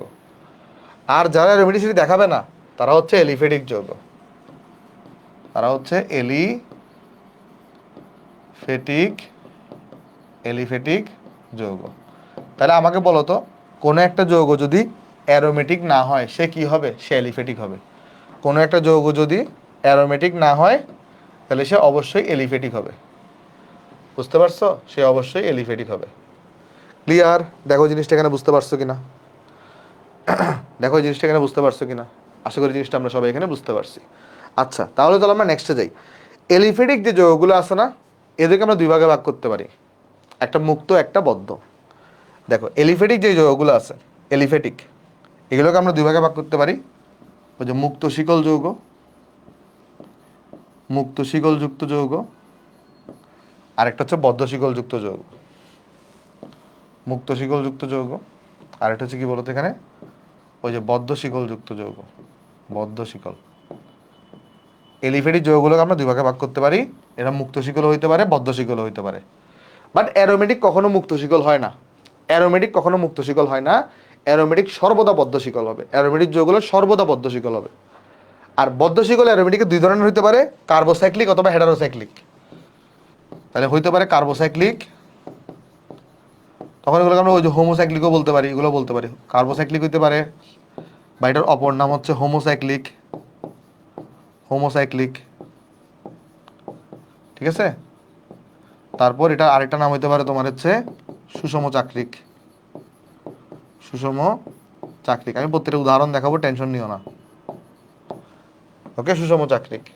আর অন্যদিকে অন্যদিকে তোমার আরেকটা কি হতে পারে, হেটারোসাইক্লিক, হেটারোসাইক্লিক, হেটারোসাইক্লিক বা বিষম চাক্রিক, বা বিষম চাক্রিক। সব টেনশন নিও না, আমি বুঝাচ্ছি আস্তে আস্তে। বিষম চাক্রিক, একটু আমাকে সময় দাও, আমরা ক্লাস 11:45 দিকে শেষ করে দিব। একটু সময় দাও আমাকে, 11:45 শেষ করব। আমি জানি না আমাদের আছে আজকে, এই জন্য তাড়াতাড়ি শেষ করে দিব, আমরা বেশিক্ষণ রাখবো না। নর্মালি আমাদের ক্লাসগুলো 2 ঘন্টা হবে, বা আজকে ক্লাসটা আমরা 1:45 নিব নামাজের জন্য, ঠিক আছে। আচ্ছা দেখো, তাহলে আমরা বললাম এখানে আমাদের এলিফেটিক যৌগকে আমরা দুই ভাগে ভাগ করতে পারি, একটা হচ্ছে মুক্ত শিকল যৌগ, একটা হচ্ছে বদ্ধ শিকল যৌগ। বাট অ্যারোমেটিক যৌগগুলো সবসময় বদ্ধ শিকল হবে, তাদেরকে আমরা দুই ভাগে ভাগ করবো, হয় কার্বোসাইক্লিক আর না হয় হেটারোসাইক্লিক, ঠিক আছে। আচ্ছা, বদ্ধ শিকল মানেই সেটাকে দুই ভাগে ভাগ করা যাবে। এখানেও বদ্ধ শিকলকে আমরা দুই ভাগে ভাগ করতে পারি, এই বদ্ধ শিকলটাকে কিভাবে কিভাবে, একটা হচ্ছে কার্বোসাইক্লিক, কার্বোসাইক্লিক, ঠিক আছে। আরেকটা হচ্ছে হেটারোসাইক্লিক, আরেকটা কি, হেটারোসাইক্লিক, হেটারোসাইক্লিক। বদ্ধ শিকল মানে আমরা তাকে দুই ভাগে ভাগ করতে পারবো, কার্বোসাইক্লিক আর হেটারোসাইক্লিক।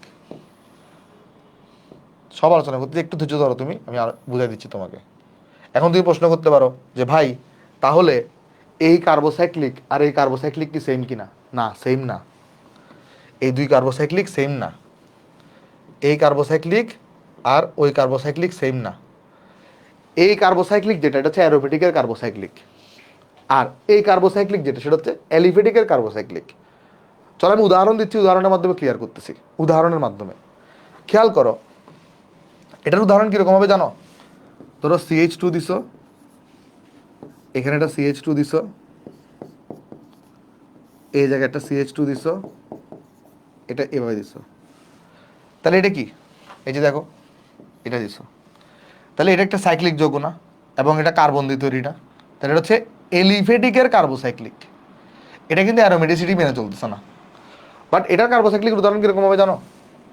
CH, বেনজিন, কমন উদাহরণ, বেনজিন। বেনজিনটা দেখো, CH, হ্যাঁ এই যে দেখো, এটা দেখো, এটাও কার্বোসাইক্লিক, এটাও কার্বোসাইক্লিক, আর দুটার মধ্যে ডিফারেন্স আছে। ডিফারেন্সটা কি? এটা অ্যারোমেটিসিটি মেনে চলে না, তাই এটা হচ্ছে এলিফেটিকের কার্বোসাইক্লিক। আর এটা অ্যারোমেটিক মেনে চলে, অ্যারোমেটিসিটি মেনে চলে, তাই এটা হচ্ছে অ্যারোমেটিকের কার্বোসাইক্লিক। বুঝতে পারছো? বুঝতে পারছো জিনিসটা? আমাকে একটু বলো যে এই দুটো বুঝতে পারছো কিনা, যে এলিফেটিকের কার্বোসাইক্লিক আর অ্যারোমেটিকের কার্বোসাইক্লিক বুঝতে পারছো কিনা? আমাকে জাস্ট এটা একটু এনশিওর করো যে এটা জাস্ট আমাকে বাই বাই জানাও যে ভাই এলিফ্যাটিকের কার্বোসাইক্লিক বুঝতে পারছি আর অ্যারোমেটিকের কার্বোসাইক্লিকও বুঝতে পারছি। ক্লিয়ার? হ্যাঁ, গুড, ওকে ওকে। হেটারোসাইক্লিক আর এটা হেটারোসাইক্লিক কি সেম? না, সেম না। কেমনে দেখো, এখানে কি উদাহরণ হবে, ধরো তুমি সিএইচ দিছো, এখানে ধরো তুমি সিএইচ দিছো, এই জায়গায় ধরো ডাবল বন্ড সিএইচ দিছো, এই জায়গায় ধরো ডাবল বন্ড সিএইচ দিছো, এখানে ধরো তুমি সালফার দিছো। এটা হচ্ছে হেটারোসাইক্লিক, অ্যারোমেটিকের হেটারোসাইক্লিক, কারণ এখানে সালফার প্রবেশ করাইছো। এখানে কি প্রবেশ করাইছো? এই জায়গাটাতে দেখো সালফার প্রবেশ করাইছো। আর অন্যদিকে এই যে এলিফ্যাটিকের হেটারোসাইক্লিকের উদাহরণ কিরকম হতে পারে? ধরো তুমি এখানে অক্সিজেন দিছো, এখানে ধরো তুমি সিএইচ টুকে রাখছো, এখানে ধরো তুমি সিএইচ টুকে রাখছো, এখানে ধরো তুমি সিঙ্গেল বন্ড দিয়ে দিছো। তাহলে দেখো এই সাইকেলটার মধ্যে এই জায়গায় তুমি অক্সিজেনকে প্রবেশ করাইছো, এই কারণে এটা হেটারোসাইক্লিক।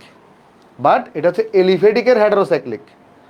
একটা জিনিস লক্ষ্য করতেছো কিনা, অ্যারোমেটিকের মধ্যে মাস্ট বি ডাবল বন্ড থাকা লাগবে, অ্যারোমেটিকের মধ্যে মাস্ট বি ডাবল বন্ড থাকা লাগবে। আর এলিফ্যাটিকে ডাবল বন্ড থাকা লাগবে, এটা কোনো ম্যান্ডেটরি বিষয় না। বুঝতে পারছি? এগুলো নিয়ে একটু কনফিউশন পাকাইও না, এগুলো জাস্ট এখন থেকে আমি ইচ্ছা করে আজকে প্রথম লেকচারে ক্লিয়ার করে দিচ্ছি যেন তোমার আর ভুল না হয়। তুমি এগুলো আজকে লেকচারে ঠান্ডা মাথায় বাসায় গিয়ে ফ্যানটা 2 নম্বরে ছেড়ে ঠান্ডা মাথায় বই উল্টায় পাল্টায় দেখবা। বইয়ে তোমাকে একটু করে তোমাকে ঝামেলা আকারে দেওয়া আছে, এই স্লাইড দেখবা, লেকচার ফলো করবা, ফ্যানটা 2 নম্বরে ছেড়ে 1 কাপ চা হাতে নিয়ে দেখবা, এগুলো ইজি লাগতেছে।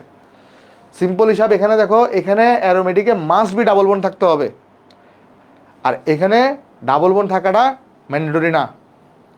এটা হচ্ছে এলিফ্যাটিকের, এটা হচ্ছে যে এলিফ্যাটিকের, এগুলো হচ্ছে অ্যারোমেটিকের। এরা হাকেল নিয়ম, অ্যারোমেটিসিটি এগুলো মেনে চলে, এটা অ্যারোমেটিসিটি মেনে চলে, এরা অ্যারোমেটিসিটি মেনে চলে না।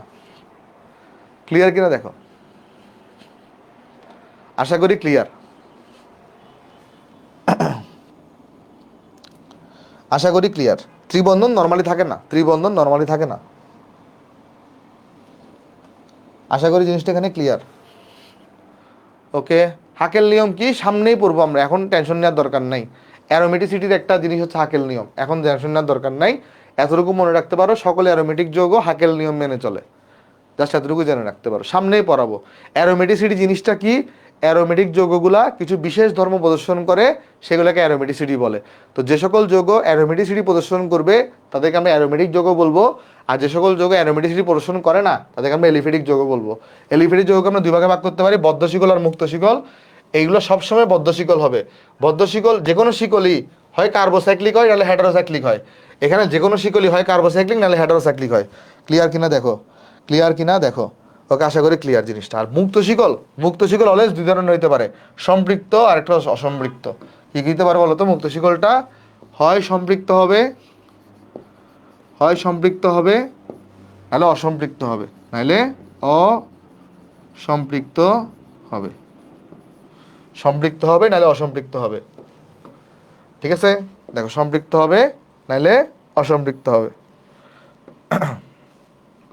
নাহলে অসম্পৃক্ত হবে। দেখো জিনিসটা এখানে ক্লিয়ার কিনা। সম্পৃক্ত অসম্পৃক্ত হওয়া মানে কিরকম? সম্পৃক্ত হলে কিরকম হবে? এই যে CH3 সিঙ্গেল বন্ড CH3 এটা সম্পৃক্ত। অসম্পৃক্ত হলে কিরকম হবে? CH3 CH double bond CH2। আমি প্রতিটা ওদেরই উদাহরণ দেওয়ার চেষ্টা করছি। দেখো এই শ্রেণী বিভাগটা বুঝতে পারছো কিনা, দেখো এই শ্রেণী বিভাগটা ক্লিয়ার কিনা সবার, শ্রেণী বিভাগ ক্লিয়ার কিনা দেখো। হ্যাঁ, 45-এ ছেড়ে দিব, 45-এ ছেড়ে দিব। শ্রেণী বিভাগটা দেখো সবাই বুঝতে পারছো কিনা।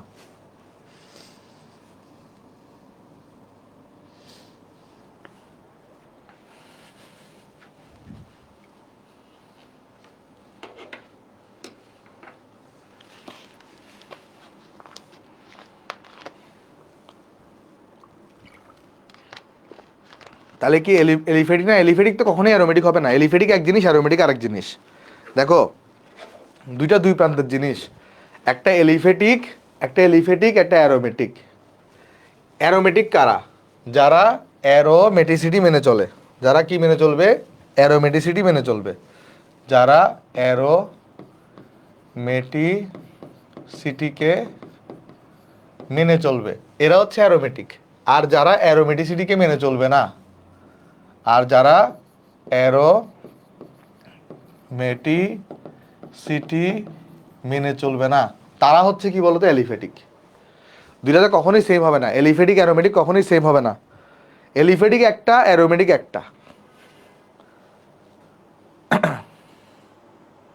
হ্যাঁ গুড, একজন ভালো বলছো। অ্যারোমেটিক না, অ্যারোমেটিকের ক্ষেত্রে, অ্যারোমেটিকের ক্ষেত্রে মাস্ট বি ডাবল বন্ড থাকতে হবে। অ্যারোমেটিকে মাস্ট বি ডাবল বন্ড থাকতে হবে অ্যারোমেটিকে। আর aliphatic double, normally single bond হয়, তবে ডাবল বন্ড হইতে পারে স্পেশাল কেসে।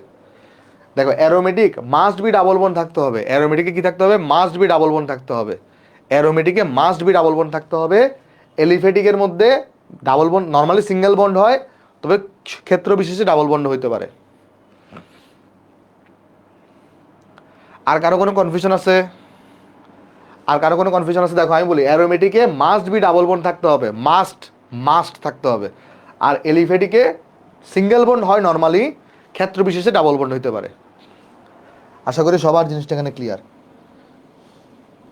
আশা করি সবার জিনিসটা একটু আমার কাছে এখানে ক্লিয়ার। এবার আমি চলো, এই যে আমি তো তোমাকে শ্রেণী বিভাগগুলো দেখাইলাম, এবার একটা ডেফিনেশন আছে, ডেফিনেশনগুলো দেখার চেষ্টা করি। এতক্ষণ যা যা পড়াইছি না, এতক্ষণ তোমাকে যা যা পড়াইছি সব এখানে ডেফিনেশন আকারে দেওয়া আছে। চলো তোমাকে ডেফিনেশনগুলো একটু ধরাই দিই আমি। যেমন প্রথমে কি বলছে, যে কার্বন শিকলের গঠনের উপর ভিত্তি করে, শিকলের উপর বেসিস করে জৈব যৌগগুলোকে আমরা দুই ভাগে ভাগ করতে পারি। শিকল মানে কোনটা বলো তো? এই যেটার উপর বেসিস করে আমরা মুক্ত শিকল আর বদ্ধ শিকলে ভাগ করছিলাম। তাহলে এখানে দেখো, আমরা শিকলের উপর ভিত্তি করে জৈব যৌগসমূহকে প্রধানত দুটি শ্রেণীতে বিভক্ত করা হয়, মুক্ত শিকল যৌগ, বদ্ধ শিকল যৌগ। ঠিক আছে? এরপরে আমরা মুক্ত শিকল নিয়ে আলোচনা করছি। মুক্ত শিকল জিনিসটা কি? যেসব যৌগ কার্বন শিকলের দুই প্রান্তে পরস্পর যুক্ত হয় না, তাদেরকে আমরা মুক্ত শিকল বা এলিফেটিক জৈব যৌগ বলে থাকি। কিরকম এটা হইতে পারে? মুক্ত শিকলের উদাহরণ কিরকম হইতে পারে?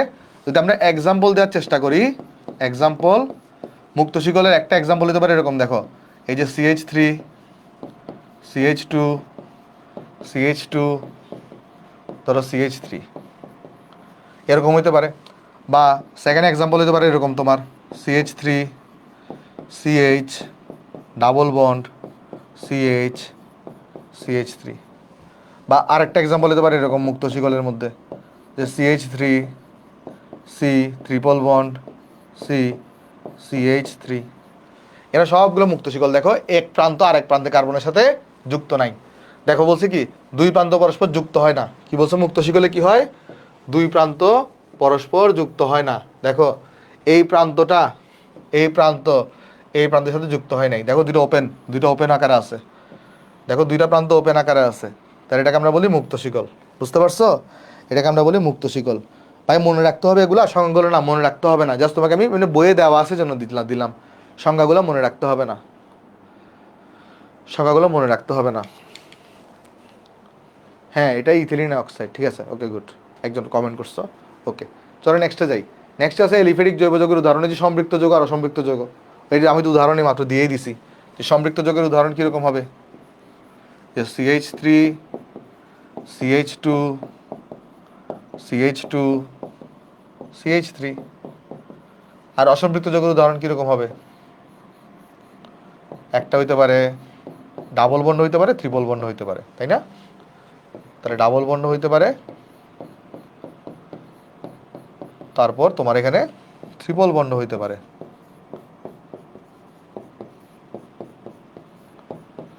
ওকে, এটা হচ্ছে অসম্পৃক্ত। ওকে,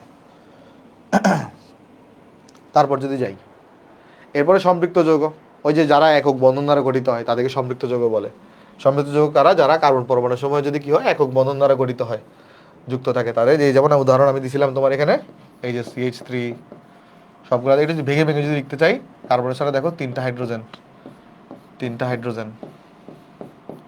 তারপরে দেখো এখানে এরকম দুইটা হাইড্রোজেন ছিল, এখানে সবগুলো কার্বন কার্বন একক বন্ধন, কার্বন কার্বন একক বন্ধন। ঠিক আছে, এখানে সবগুলা কার্বন কার্বন একক বন্ধন ছিল, তাই এটাকে আমরা বলবি সম্পৃক্ত যৌগ। ঠিক আছে, এটা হচ্ছে সম্পৃক্ত যৌগ, সব কার্বন কার্বন একক বন্ধন। তারপর অসম্পৃক্ত যৌগ কারা? এটা অলরেডি বলছি, এখানে হয় দ্বিবন্ধন থাকবে নাহলে ত্রিবন্ধন থাকবে। দুটি কার্বন পরমাণুর মধ্যে হয় দ্বিবন্ধন থাকবে নাহলে ত্রিবন্ধন থাকবে। তাহলে কীরকম হইতে পারে? ওই যে CH, তুমি যদি দেখো এখানে বন্ড আকার যদি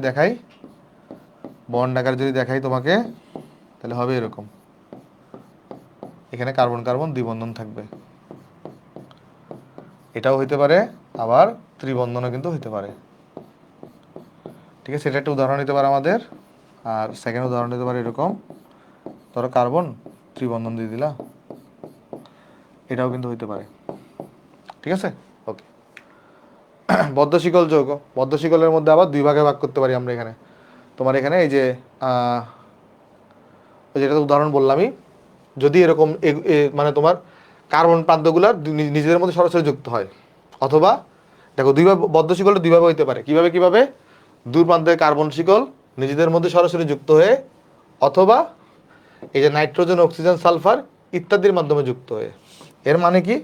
এর মানে হচ্ছে দেখো এভাবে হইতে পারে, carbon carbon carbon carbon carbon carbon, double bond, single bond, এভাবে হইতে পারে। সবার সাথে একটা করে হাইড্রোজেন থাকবে। এভাবে কার্বন কার্বন নিজেরা যুক্ত হয়ে বদ্ধ শিকল তৈরি হতে পারে, অথবা কি হতে পারে বলো তো এখানে, ওই যে তোমার শিকলটা ওই অক্সিজেন, নাইট্রোজেন এগুলোর মাধ্যমে যুক্ত হতে পারে। এই যে দেখো ডাবল বন্ড কার্বন, এটা এখানে অক্সিজেন থাকতে পারে, অথবা এখানে এরকম অক্সিজেন এভাবে থাকতে পারে। ঠিক আছে, বা নাইট্রোজেন থাকতে পারে, সালফার থাকতে পারে, যে কোনো কিছু থাকতে পারে। জাস্ট ডেফিনেশন আর কি এগুলা। বুঝতে পারছি? ওকে, আশা করি বুঝতে পারছি। তারপর চলো এরপরে যাই। ওই যে দুই ভাগে ভাগ করতেছি আমরা, কার্বোসাইক্লিক বা হোমোসাইক্লিক বা সুষমচাক্রিক, হেটারোসাইক্লিক বা বিষমচাক্রিক। তারপর এখানে দেখো কার্বোসাইক্লিকের ডেফিনেশন দেওয়া আছে। যদি বলয়টা কেবলমাত্র, কার্বোসাইক্লিকের ডেফিনেশন কি? বলয় কেবলমাত্র কার্বন পরমাণু দ্বারা গঠিত হয়, তাহলে এটাকে আমরা কার্বোসাইক্লিক বলি। ওই যে এটা উদাহরণ দুই ধরনের হতে পারে। দেখো এই যে তোমার এরকম হইতে পারে, বলয়টা শুধু যদি কার্বন দ্বারা গঠিত হয়, CH2 CH2, তারপরে ধরো CH2 CH2 এরকম, এটা কার্বোসাইক্লিক। অথবা তোমার এখানে এই যে আমি বেনজিনটা দেখালাম, তাও কিন্তু কার্বোসাইক্লিক। আমরা যে বেনজিন দেখালাম তাও কিন্তু কার্বোসাইক্লিক, তাই না? কারণ সেটা শুধুমাত্র কার্বন দিয়ে তৈরি। ওকে, এগুলো বারবার দেখানো উচিত হচ্ছে তোমার জন্য মাথায় গেঁথে যায় জিনিসটা। আর কার্বোসাইক্লিকের প্রকারভেদ, এগুলো অ্যালিসাইক্লিক অ্যারোমেটিক। ওই যে অ্যালিসাইক্লিক অ্যারোমেটিক কোনটা? এই যেটা হচ্ছে এলিসাইক্লিক, এটা অ্যারোমেটিক না, এটা হচ্ছে অ্যারোমেটিক। এগুলো আর কি জাস্ট, ঠিক আছে? ওকে, এলিসাইক্লিক এগুলো জাস্ট হেটারোসাইক্লিক। ওকে, তো তোমার তাহলে আমাদের আজকের পড়া থাকবে এতটুকুই। ঠিক আছে, এগুলো ডেফিনেশনগুলো তুমি বুঝতেই পারছো, আজকে আমাদের পড়া থাকবে এতটুকুই। আজকের লেকচারটা কেমন লাগছে আমাকে জানাইতে পারো, তাহলে আমি বুঝবো যে না আর কোথায় উন্নতি করা যায় না যায়। ঠিক আছে, আজকের লেকচার কেমন লাগছে বা তোমরা সব বুঝতে পারছো কিনা, আমি PDF 10 মিনিটের মধ্যেই দিয়ে দিচ্ছি। আর যদি লেকচার ভালো লাগে, রিয়েক্ট দিও পোস্টে, তাহলে আমি বুঝতে পারবো যে তুমি লেকচার ভালো লাগছে বা বুঝতেছো। ঠিক আছে, হ্যাঁ, আজকের লেকচার এখানেই শেষ। কারো কোনো প্রশ্ন থাকলে আমাকে করতে পারো। হ্যাঁ, কারো কোনো প্রশ্ন থাকলে আমাকে করতে পারো। এক্সাম আগামীকালকে তোমাদেরকে নিবে হয়তো। আর দেখা হবে আগামীকাল করে, দেখা হবে আগামীকাল। হচ্ছে আমাদের টার্গেট থাকবে নামকরণের আগ পর্যন্ত আমরা যতগুলো কোয়েশ্চেন আছে সব সলভ করে ফেলবো, এবং আমরা থিওরিটাও পড়ে ফেলবো নামকরণের আগ পর্যন্ত। কেমন? আচ্ছা, তাহলে সবাই ভালো থাকবেন। আসসালামু আলাইকুম।